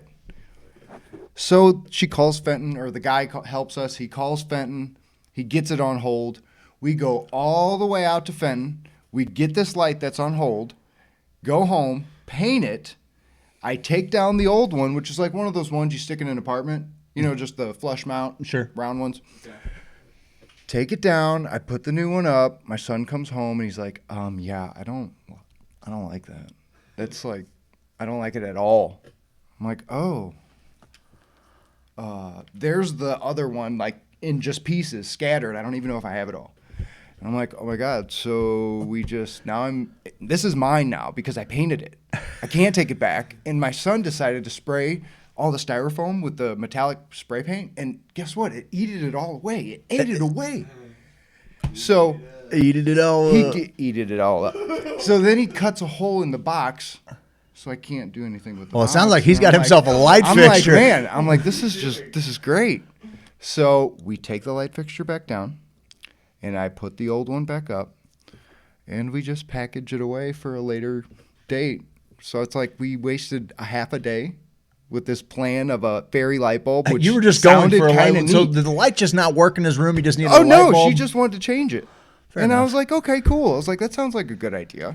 Sure. I can do that. Sure. I can do just Let's about find him anything. the girliest light we can find and not ask him his permission. So later on, she finally is like, I think after me and Dad talked, we decided we should have asked you to see if you would have liked this. I was like, you know what? It's all good. I got some practice on taking the light down and putting it back up. You know. Did you get the old one back up, or is he still rocking that shitty light? I did. I got the old one back up, and it's just. He's like, I love it. It's so bright. It's perfect. And it's the old one. Yes, the old one. He thinks it's like new. No, he just wanted the original one. That's it. Oh. And yeah, I was like, So a light bulb turned into a whole day of you just doing busy work. Busy work, and you know what? You're like, let's just go outside and do something productive. And we pick up leaves at like 6:30 at night when the sun's going down. That's just it's what we do. And it was it made up for the lack of a waste day. Fair enough. You what was this? Probably Sunday. You said yep, yesterday. Okay, so you had a chance. Did you go down to the event with Steve? I did go catch up with Steve, and that was Saturday, wasn't it? Yeah. Yeah. We went down there, and it was nice. Cool. I came a little late because we had to go get hibachi earlier that day. Fair enough. That was good. No doubt. And yeah, the job fair was nice. I got my resume out there to everybody. I showed up. Laurie was like, "Hey, I'll get it to everybody." I'm like, "Sweet." How great is that? So I walked around, Got to see Got some to help. faces, got to make Yeah. your face known, and that goes a long way, bud. It does. It goes a long way. Just being there, being a Yeah. part of it. Mm-hmm. All right, guys. Well, I guess that was the minute with Mike. That's it. Whoa. Hold on. Do you have a That question? was- Do you have a question? That was your most exciting part of your week.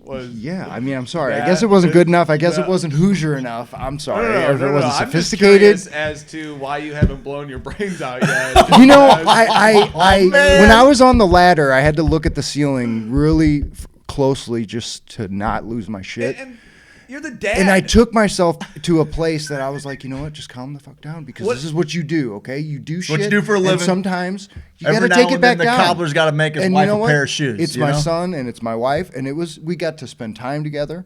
And You're lying to yourself right no, now. I am dead fucking serious. I am dead fucking serious. I love you, baby. I If you're can't watching. believe you will allow your son, your 10-year-old son, to dictate what kind of light he's got in his Well, the thing is that was our point in the beginning. Like, we get to choose what's going on because 100 it's, million trillion %. But out of respect for him, being that Out he's of 10, respect for well, because him? I'm trying to give him his own appreciate where oneness. you're You coming know what I from, mean? man. I want him to At 10 feel years old, he can start like, saying hey, what kind of goddamn you want light you he want wants this in light in your room? Fuck No, yeah, fight the man. I want kid. this, Dad. Let him know, Anthony. You know what? I'll make it happen. All right. So there's my feelings.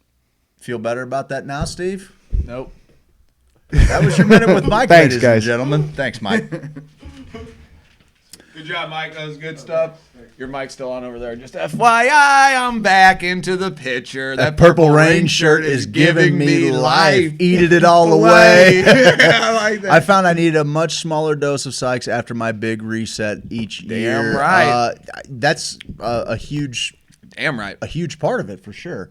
But you know what it's like to have been there and touched the thing, and so you know whether or not your microdose is actually a microdose. Yeah. So. I mean, I talk about living my dream earlier. Like, that's part of my dream, too. Could you imagine a society in St. Louis where our I hear so much shit about Kim Gardner, and I try to stay as far away from St. Louis politics as I do. It's hard. Global and not. I like global politics more than I like American. Because you're a little further removed. Totally. Like I follow the president of India on Twitter. whatever's translated. You do?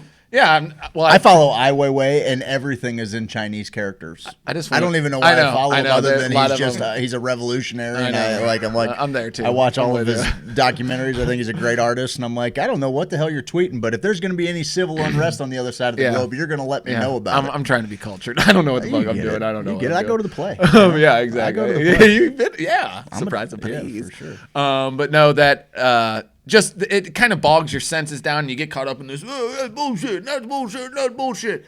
I imagine a society in St. Louis where all of our politicians are turned on, for lack of a better word, to where they're like, oh, let me think about this in the big picture here. Let's logically look at this. Immaculate conception. Oh, Greg, I think you know what time it is. Is it that time? I think it is. All right, let's do it then. We like movies, so do you. We like internet, so do you. It's the streaming picks of the week. It's the streaming picks of the week. It's the streaming picks of the week. We like the internet too. Keep it on. I just wanna freestyle and have you little butt sit on my face, girl. Sit on Jenny, have your little butt sit on my face, girl. We about eating ass up in here.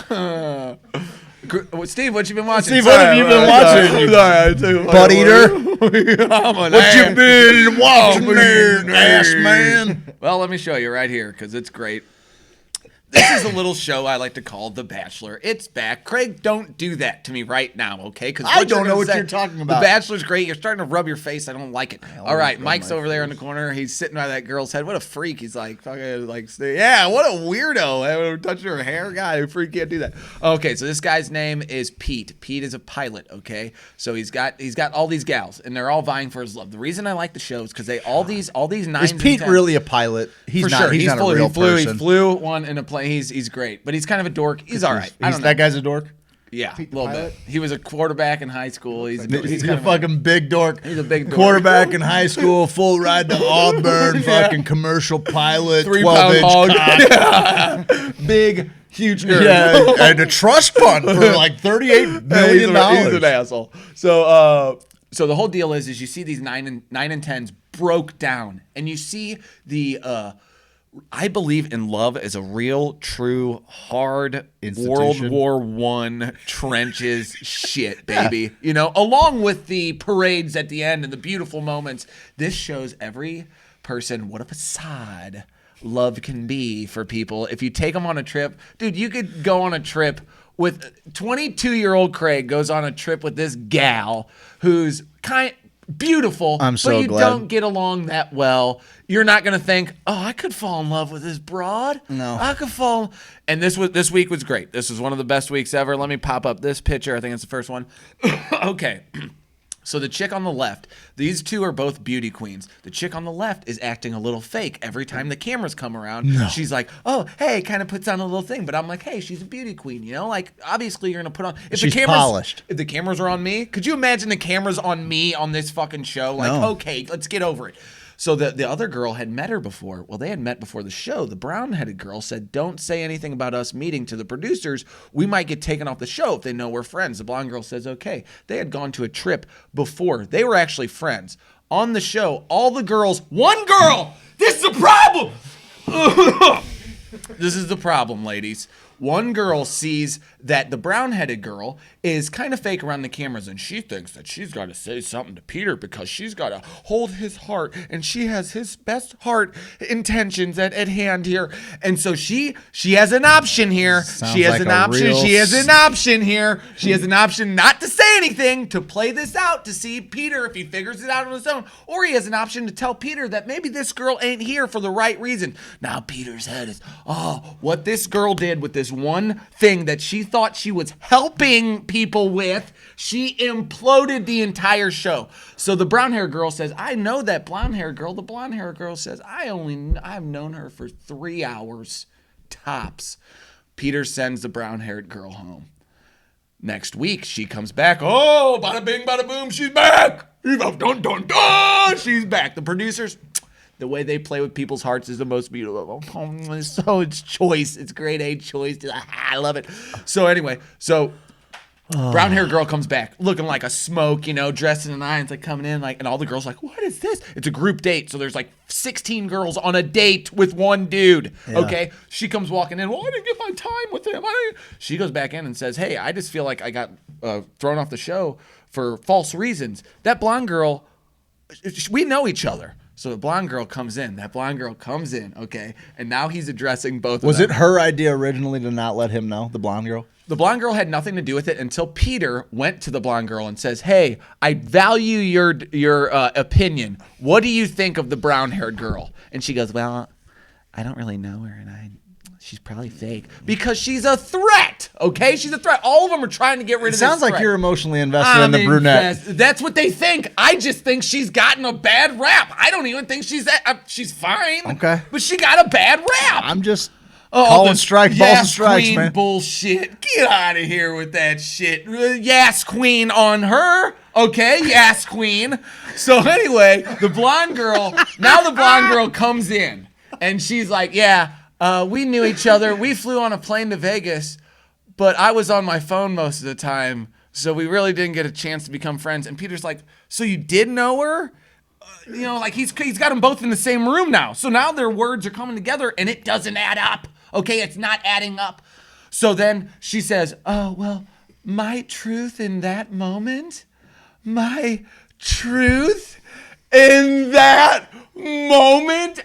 okay, so she goes on that and she's this is making my balls hurt. Okay, so it's the worst. This show is actually punching you in the dick as I talk about it. So anyway, so then she goes, okay, well, I'm gonna let you back on the show. So since you got, he's gonna keep the blonde and he's gonna keep the brunette now. Oh yeah. What do you think? The other girls are gonna think that this chick gets to come back now. Oh, they are none too happy, sir. Fast forward, that's all drama. Get rid of all that. Forget I ever told you any of that. Take a look at not her, but this chick. This chick, the producers, like I said, they're the best. She comes on the show. She's got a date with Peter, one-on-one date. Okay, cool. They go to this concert. Okay. Let me take a stab on that. They went to a Pink concert? Bro country. So okay, that makes a lot more sense. It's a bro country guy. Somebody better call the law. That's exactly. Is it Bradley Gilbert? Might as well, man. I don't know if it was. His name was like Chase. Well, Chase, I don't know you, and Chase fuck you Texan and your music. or anyway, something. You know what I yeah. mean? Some Chase Daniels was his name. Something like that. Don't besmirch the name of one of the best Missouri Tigers to ever wear the best backup uniform. quarterback of all time. No man. doubt. So this guy comes out chiseled, beautiful, singing a song on the guitar. She starts going, oh God, is that? She starts to hear the song. It's her ex-boyfriend who she dated before, who pretty much probably wrote this song about her. So now the Bachelor and her. Hang on. And he's like, I love this guy. I love Chase Bryant. But this dude is her ex-boyfriend? And the dude singing is her ex-boyfriend. So he sees her come up. So she's looking at him. He's looking at her. Obviously, he's having this moment. This dude's slaying him all day, every day. You think he's like... So he's looking at her like, yeah, what's up? And she's like, oh, my God. And they have to dance in front of all these people. And he's getting the cuck of cucks right there. Because he's like, isn't this guy great? And she's like, yeah, this song's great. It's about her. His dick tastes like candy. Yeah, exactly, dude. So and then they start kissing. He's like, Pez, Cherry Pez. You're exactly right. And so then she doesn't tell him. Later in the date, she's like, I gotta tell you something.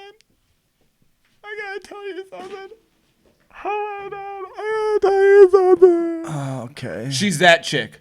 I gotta tell you something that's so hard for me. Does she happen to have a pet tiger named Raja?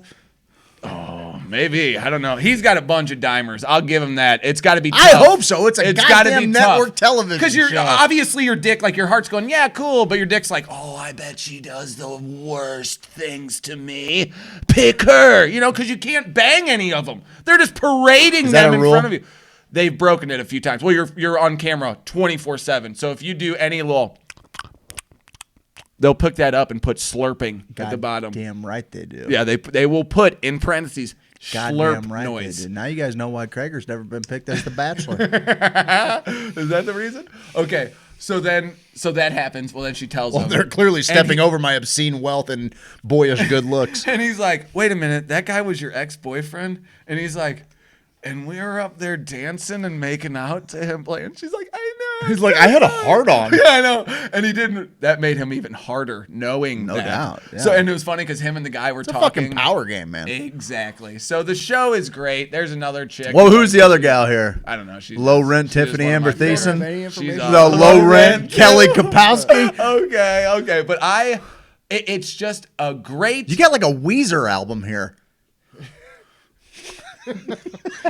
I'd listen to that music right now. Oh, and here's what happened so they end up having a little fight at the end, and I got video footage of it. I hope ABC doesn't shut us down, but here's the video they footage. See, they get crazy on this show. See, now I am here for this. These broads will get If they want wild. the Bachelor's if they want the Bachelor ratings for to go Pete. through the roof. These are those two girls, these three girls we saw in the last one. That's Oh, them. fuck yeah, her beer filled in nice. I know. So that's cool. I just thought you guys should see that. Craig, what you been watching, buddy? Well, buddy, I've been watching a little show on Netflix that's not really my speed. Ooh, I like that. But I decided on a whim to watch it, and it's Dracula, and it's fucking awesome. That's the animated version there. What's that picture from? It's actually really cool. I wasn't expecting it. As far as Netflix shows go, it's a little bit it looks good. different in its timing. In that, like, a I lot can see of why you like Netflix shows are 40 minutes to an hour. But basically it opens up with this accountant from a firm in England that ends up going to Transylvania to Count Dracula's castle. Okay. And he's going to help him kind of get his estate in order and everything like that. And what transpires is he's caught in this labyrinth of a castle while under Dracula's care, and he needs to get back to London. It's only 3 episodes, but they're like an hour and a half to an hour and 45 minutes long. I felt like it would have been a lot more bingeable if it was like 6 episodes, 45 minutes each. Yeah. But it was. How many episodes are out? It's only 3 for the first season. Okay. It's only 3 episodes. They're an hour and 30, hour and 45 each, and it is a really cool. God, they made a trilogy and put it out immediately. And I don't think. They may continue it from here, but I think it was it's just a mini series. Like it's pretty much wrapped up. I Nope. think. No. Oh, you're right. You're There's, right. 9 episodes right now. There's The 9? 9th one was released January 3rd. What is Mike talking about? Are you pissing in my ear and telling me it's raining, What are you Mike? talking about, Mike? I'm looking right here. He's looking it up right now. He's looking things All right. up. Well, okay. Well, if that's the Dracula, case, the horror. I've only seen 3 of them. So, okay, they're supposed to. Okay. Well, fair enough. With.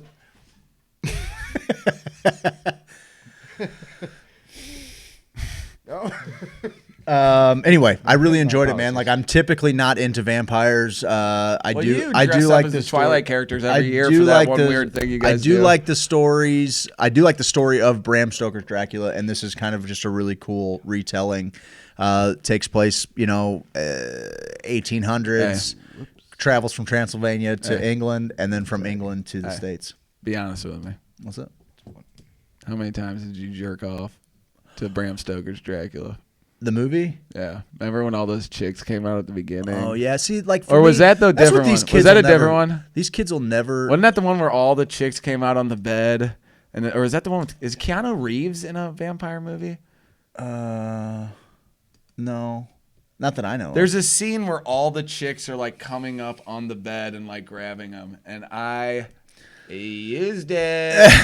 We had to use the fucking most We random did. shit as We kids. did. Think about that now. There was actually a conversation, kind of a weird segue here. There's a conversation on the page about porn and about like the women that sex Oh, workers that are Jesus. that are involved in, some of the more degrading porns, and it seems like they're there maybe against their will and all of those kinds of things. I forgot where I was going with this point, but the image of- the fact that like nowadays, like what is available to the youth for yes. for sexuality, and it's just even that much more of a reason we talk about drugs and talk to people, adults, and even kids, like talking to them in a responsible way so that the taboo's not surrounded by it, so that they don't abuse it. And the same thing applies to sexuality, and like if your kids, if you're afraid to have that talk with your kids and you're comfortable with the internet teaching them what sex is, you're raising deviants.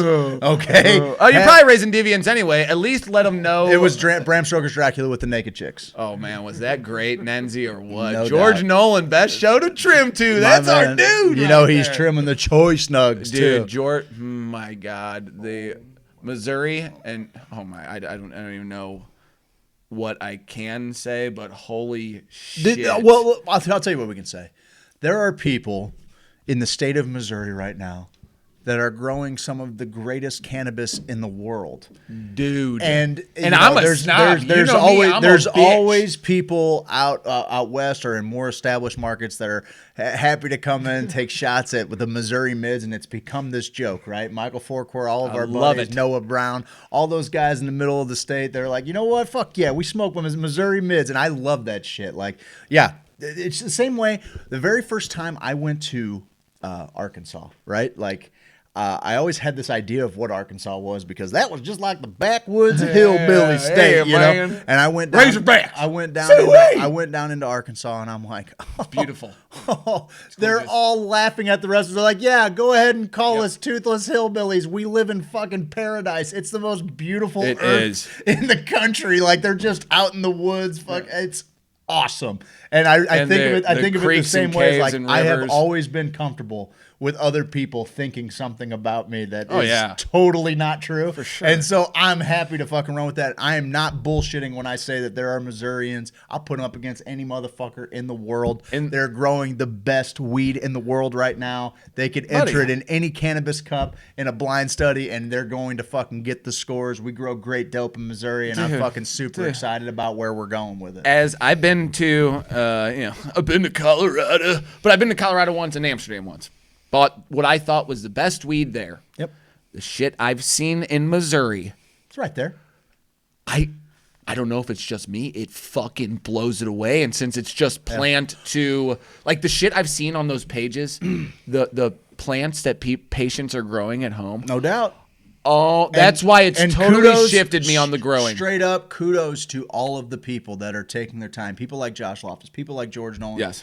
Guys that are running clinics and free classes for people. Yes. Josh Loftus will tell you, he's like, I can teach anybody to do this at home. Yep. If you want to set up a home grow and you're not talking to these guys, home grow solutions. Yes. You're foolish. Yep. These guys are going to get you set up. Not to mention they're going to be honest with you. They're going to give you good information.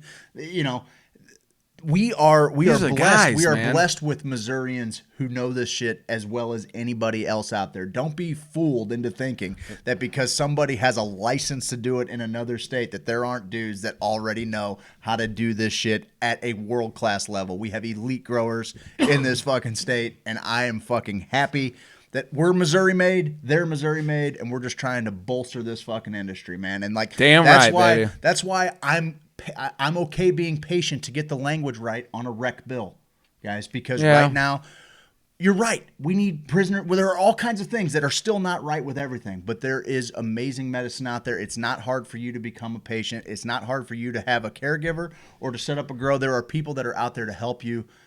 Don't feel like you're lost in there, and also don't think that just because somebody throws out some piece of legislation that it's just going to automatically, like an instant, work in your favor, because there's been people thrown in the fucking can in the last year, and it took that happening several times for DHSS to write a letter that should have came out the fucking day that we passed this.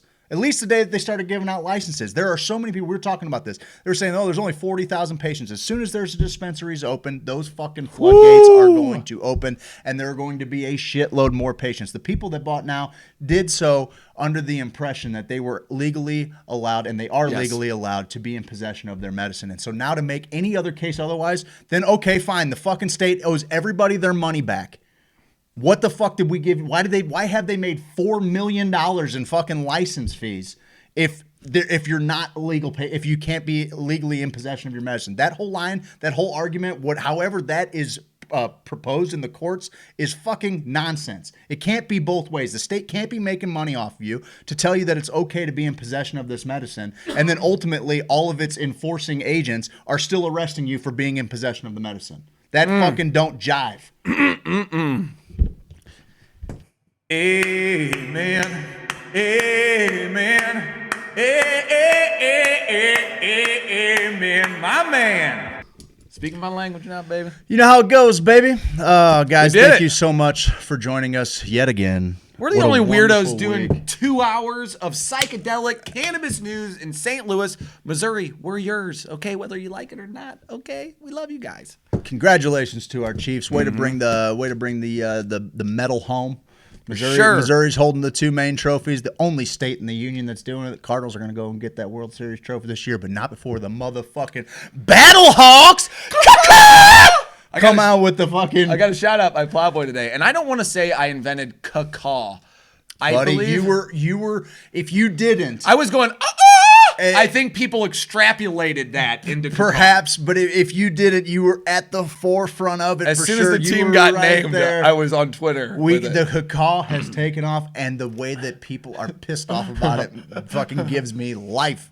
Hawks don't cacaw, only crows do. Well, that's what Plowsy on What does a 590 fucking battle hawk do, fella? Plowsy goes, I don't think he actually invented cacaw. I think a crow did that. Plowsy's our boy. Any dude. which way, we love you guys. Thank you for tuning in. Congrats to the Kansas City side. Stay vigilant. Make sure that you're asking questions. You're not being disrespectful, wanting to be compelled as to why, certain movements deserve your attention and your effort. Right? Yeah. There are people that spent a gross amount of money to get the last one passed that feel dejected by how things have worked out. People that invest a great, guys. Here's the thing. Maybe you can call that sour grapes. That's fine, but there's a better way moving forward. Okay, telling the state that they have to engage with us, that they have to grant these licenses, is not going to keep anybody from voting for it. It's not going to happen. That's not how it works. When it's on the ballot, did you see all of the language that's in No. Amendment 2? You read that comment, Mike? You want to read that comment? Steve, you have a butt plug you recommend? Kessler was asking from Mike Stevens. Yeah, I recommend the Jade Egg. Isn't that one? That's a good one. I'll use that in my butt. Okay, that's one way to work Kegels, babe. That's good. You Cacaw, are you so guys correct right. on DHSS. You guys rock. Go Chiefs. Amen, baby. Replying to Mike Stevens, me too. I need to try to believe it. All right, I'm done. Hang on 1 second. I got one last thing. Et nomine Patri, We et got- Filii, et Spiritus Sancti. I'd also like to talk about. Okay. We got a couple events coming up. On the 29th, we're gonna have a Getting Weird party at Truman's. I've already have 5 musicians that we're gonna do an acoustic jam set on the back porch of Truman's. It is going to be a night we'll never forget. Craig and I are going to sing the last 5 songs. We have actual musicians there to sing before us, so we'll keep the booze going. So by about midnight, Craig and I will actually sound pretty good. Real good. We just want everyone to come, everyone to sing along. Let your guard down. Let's get weird together. This is the least judgmenty place around. We don't judge you. We don't judge you. No, it's a place where you can feel come out and comfortable. love. It's a place where we like to get all of our friends together and just celebrate who each one of us are. Yep. And I'll tell you what, every time we have an event, each time I'm surprised by somebody new and the amount of talent they have musically, no doubt. artistically. Dude, I whatever. got Nathan, Jenna, Missy, Ryan right now, adding more. Oh, Nenzi, looking at you, buddy. Yeah, Nenzi, you didn't reply, looking did at you? you, buddy. Yeah, we definitely need an acoustic Steve Killed the Cat. Are you kidding me? Wouldn't be a bad play. February 29th, Truman's in Soulard. They're one of our awesome sponsors. I can't wait to get back out there, get some of them cheese curds. All their food's killer. Their service is great. They always do it up big for us. James Carlton, State Farm. He's been around since the beginning. He's the first person that said, let me cut you a check because I'm in. I got a picture. He handles my insurance. Mine too. My insurance has gotten cheaper. My coverage has gotten better. And he just checks in from time to time, make sure everything's good, make sure I'm taken care of, and Lifetime Roofing and Renovation. Roof. Guys, they do exterior work. They do roofs. They do siding. James Hardy boards. You know anybody else? James Hardy boards? Guys, they do exterior work. They're phenomenal. And a little bit of everything that they make goes back to the community. That's just the kind of people that they are. If you have any kind of exterior work that needs done, make sure you hit up Lifetime Roofing and Renovation. It's been one heck of a week. I encourage you guys to go check out the blog on the page. Yes. Share it far and wide if you can. And let's engage in a little bit of conversation. Let's see how we can move the ball forward. You want to be a part of a decriminalized movement? Steve was talking about how he wishes with cannabis we could just grow it and gift it, and it could be abundant, and we all wish that, and that's why I think what Oakland is doing is so admirable, because it's not tax-driven. It's not profit-driven. It's about getting people the medicine that they feel they need. And it's also about honoring that there are people, there are indigenous leaders, there are spiritual leaders, there are people, there are already therapists, there are people that already have access to this, that have been doing it, that know what they're doing. And it's about them helping lead this program and leading us into a whole new idea of what mental health can look like. And I just really I thought it was so cool when I got that press release from Carlos in the mail. And I think that there's big doings going on, guys. So if you want to get engaged in that, let's mobilize, guys. That's where I'm going next, right? That's where I'm going next. So until next time, we love you. Thank you so much for everything that you do. Thank you for all you add to the community. Hello, guy. Mike, we love you. And be well, Hoosiers. Bye, Hoosiers.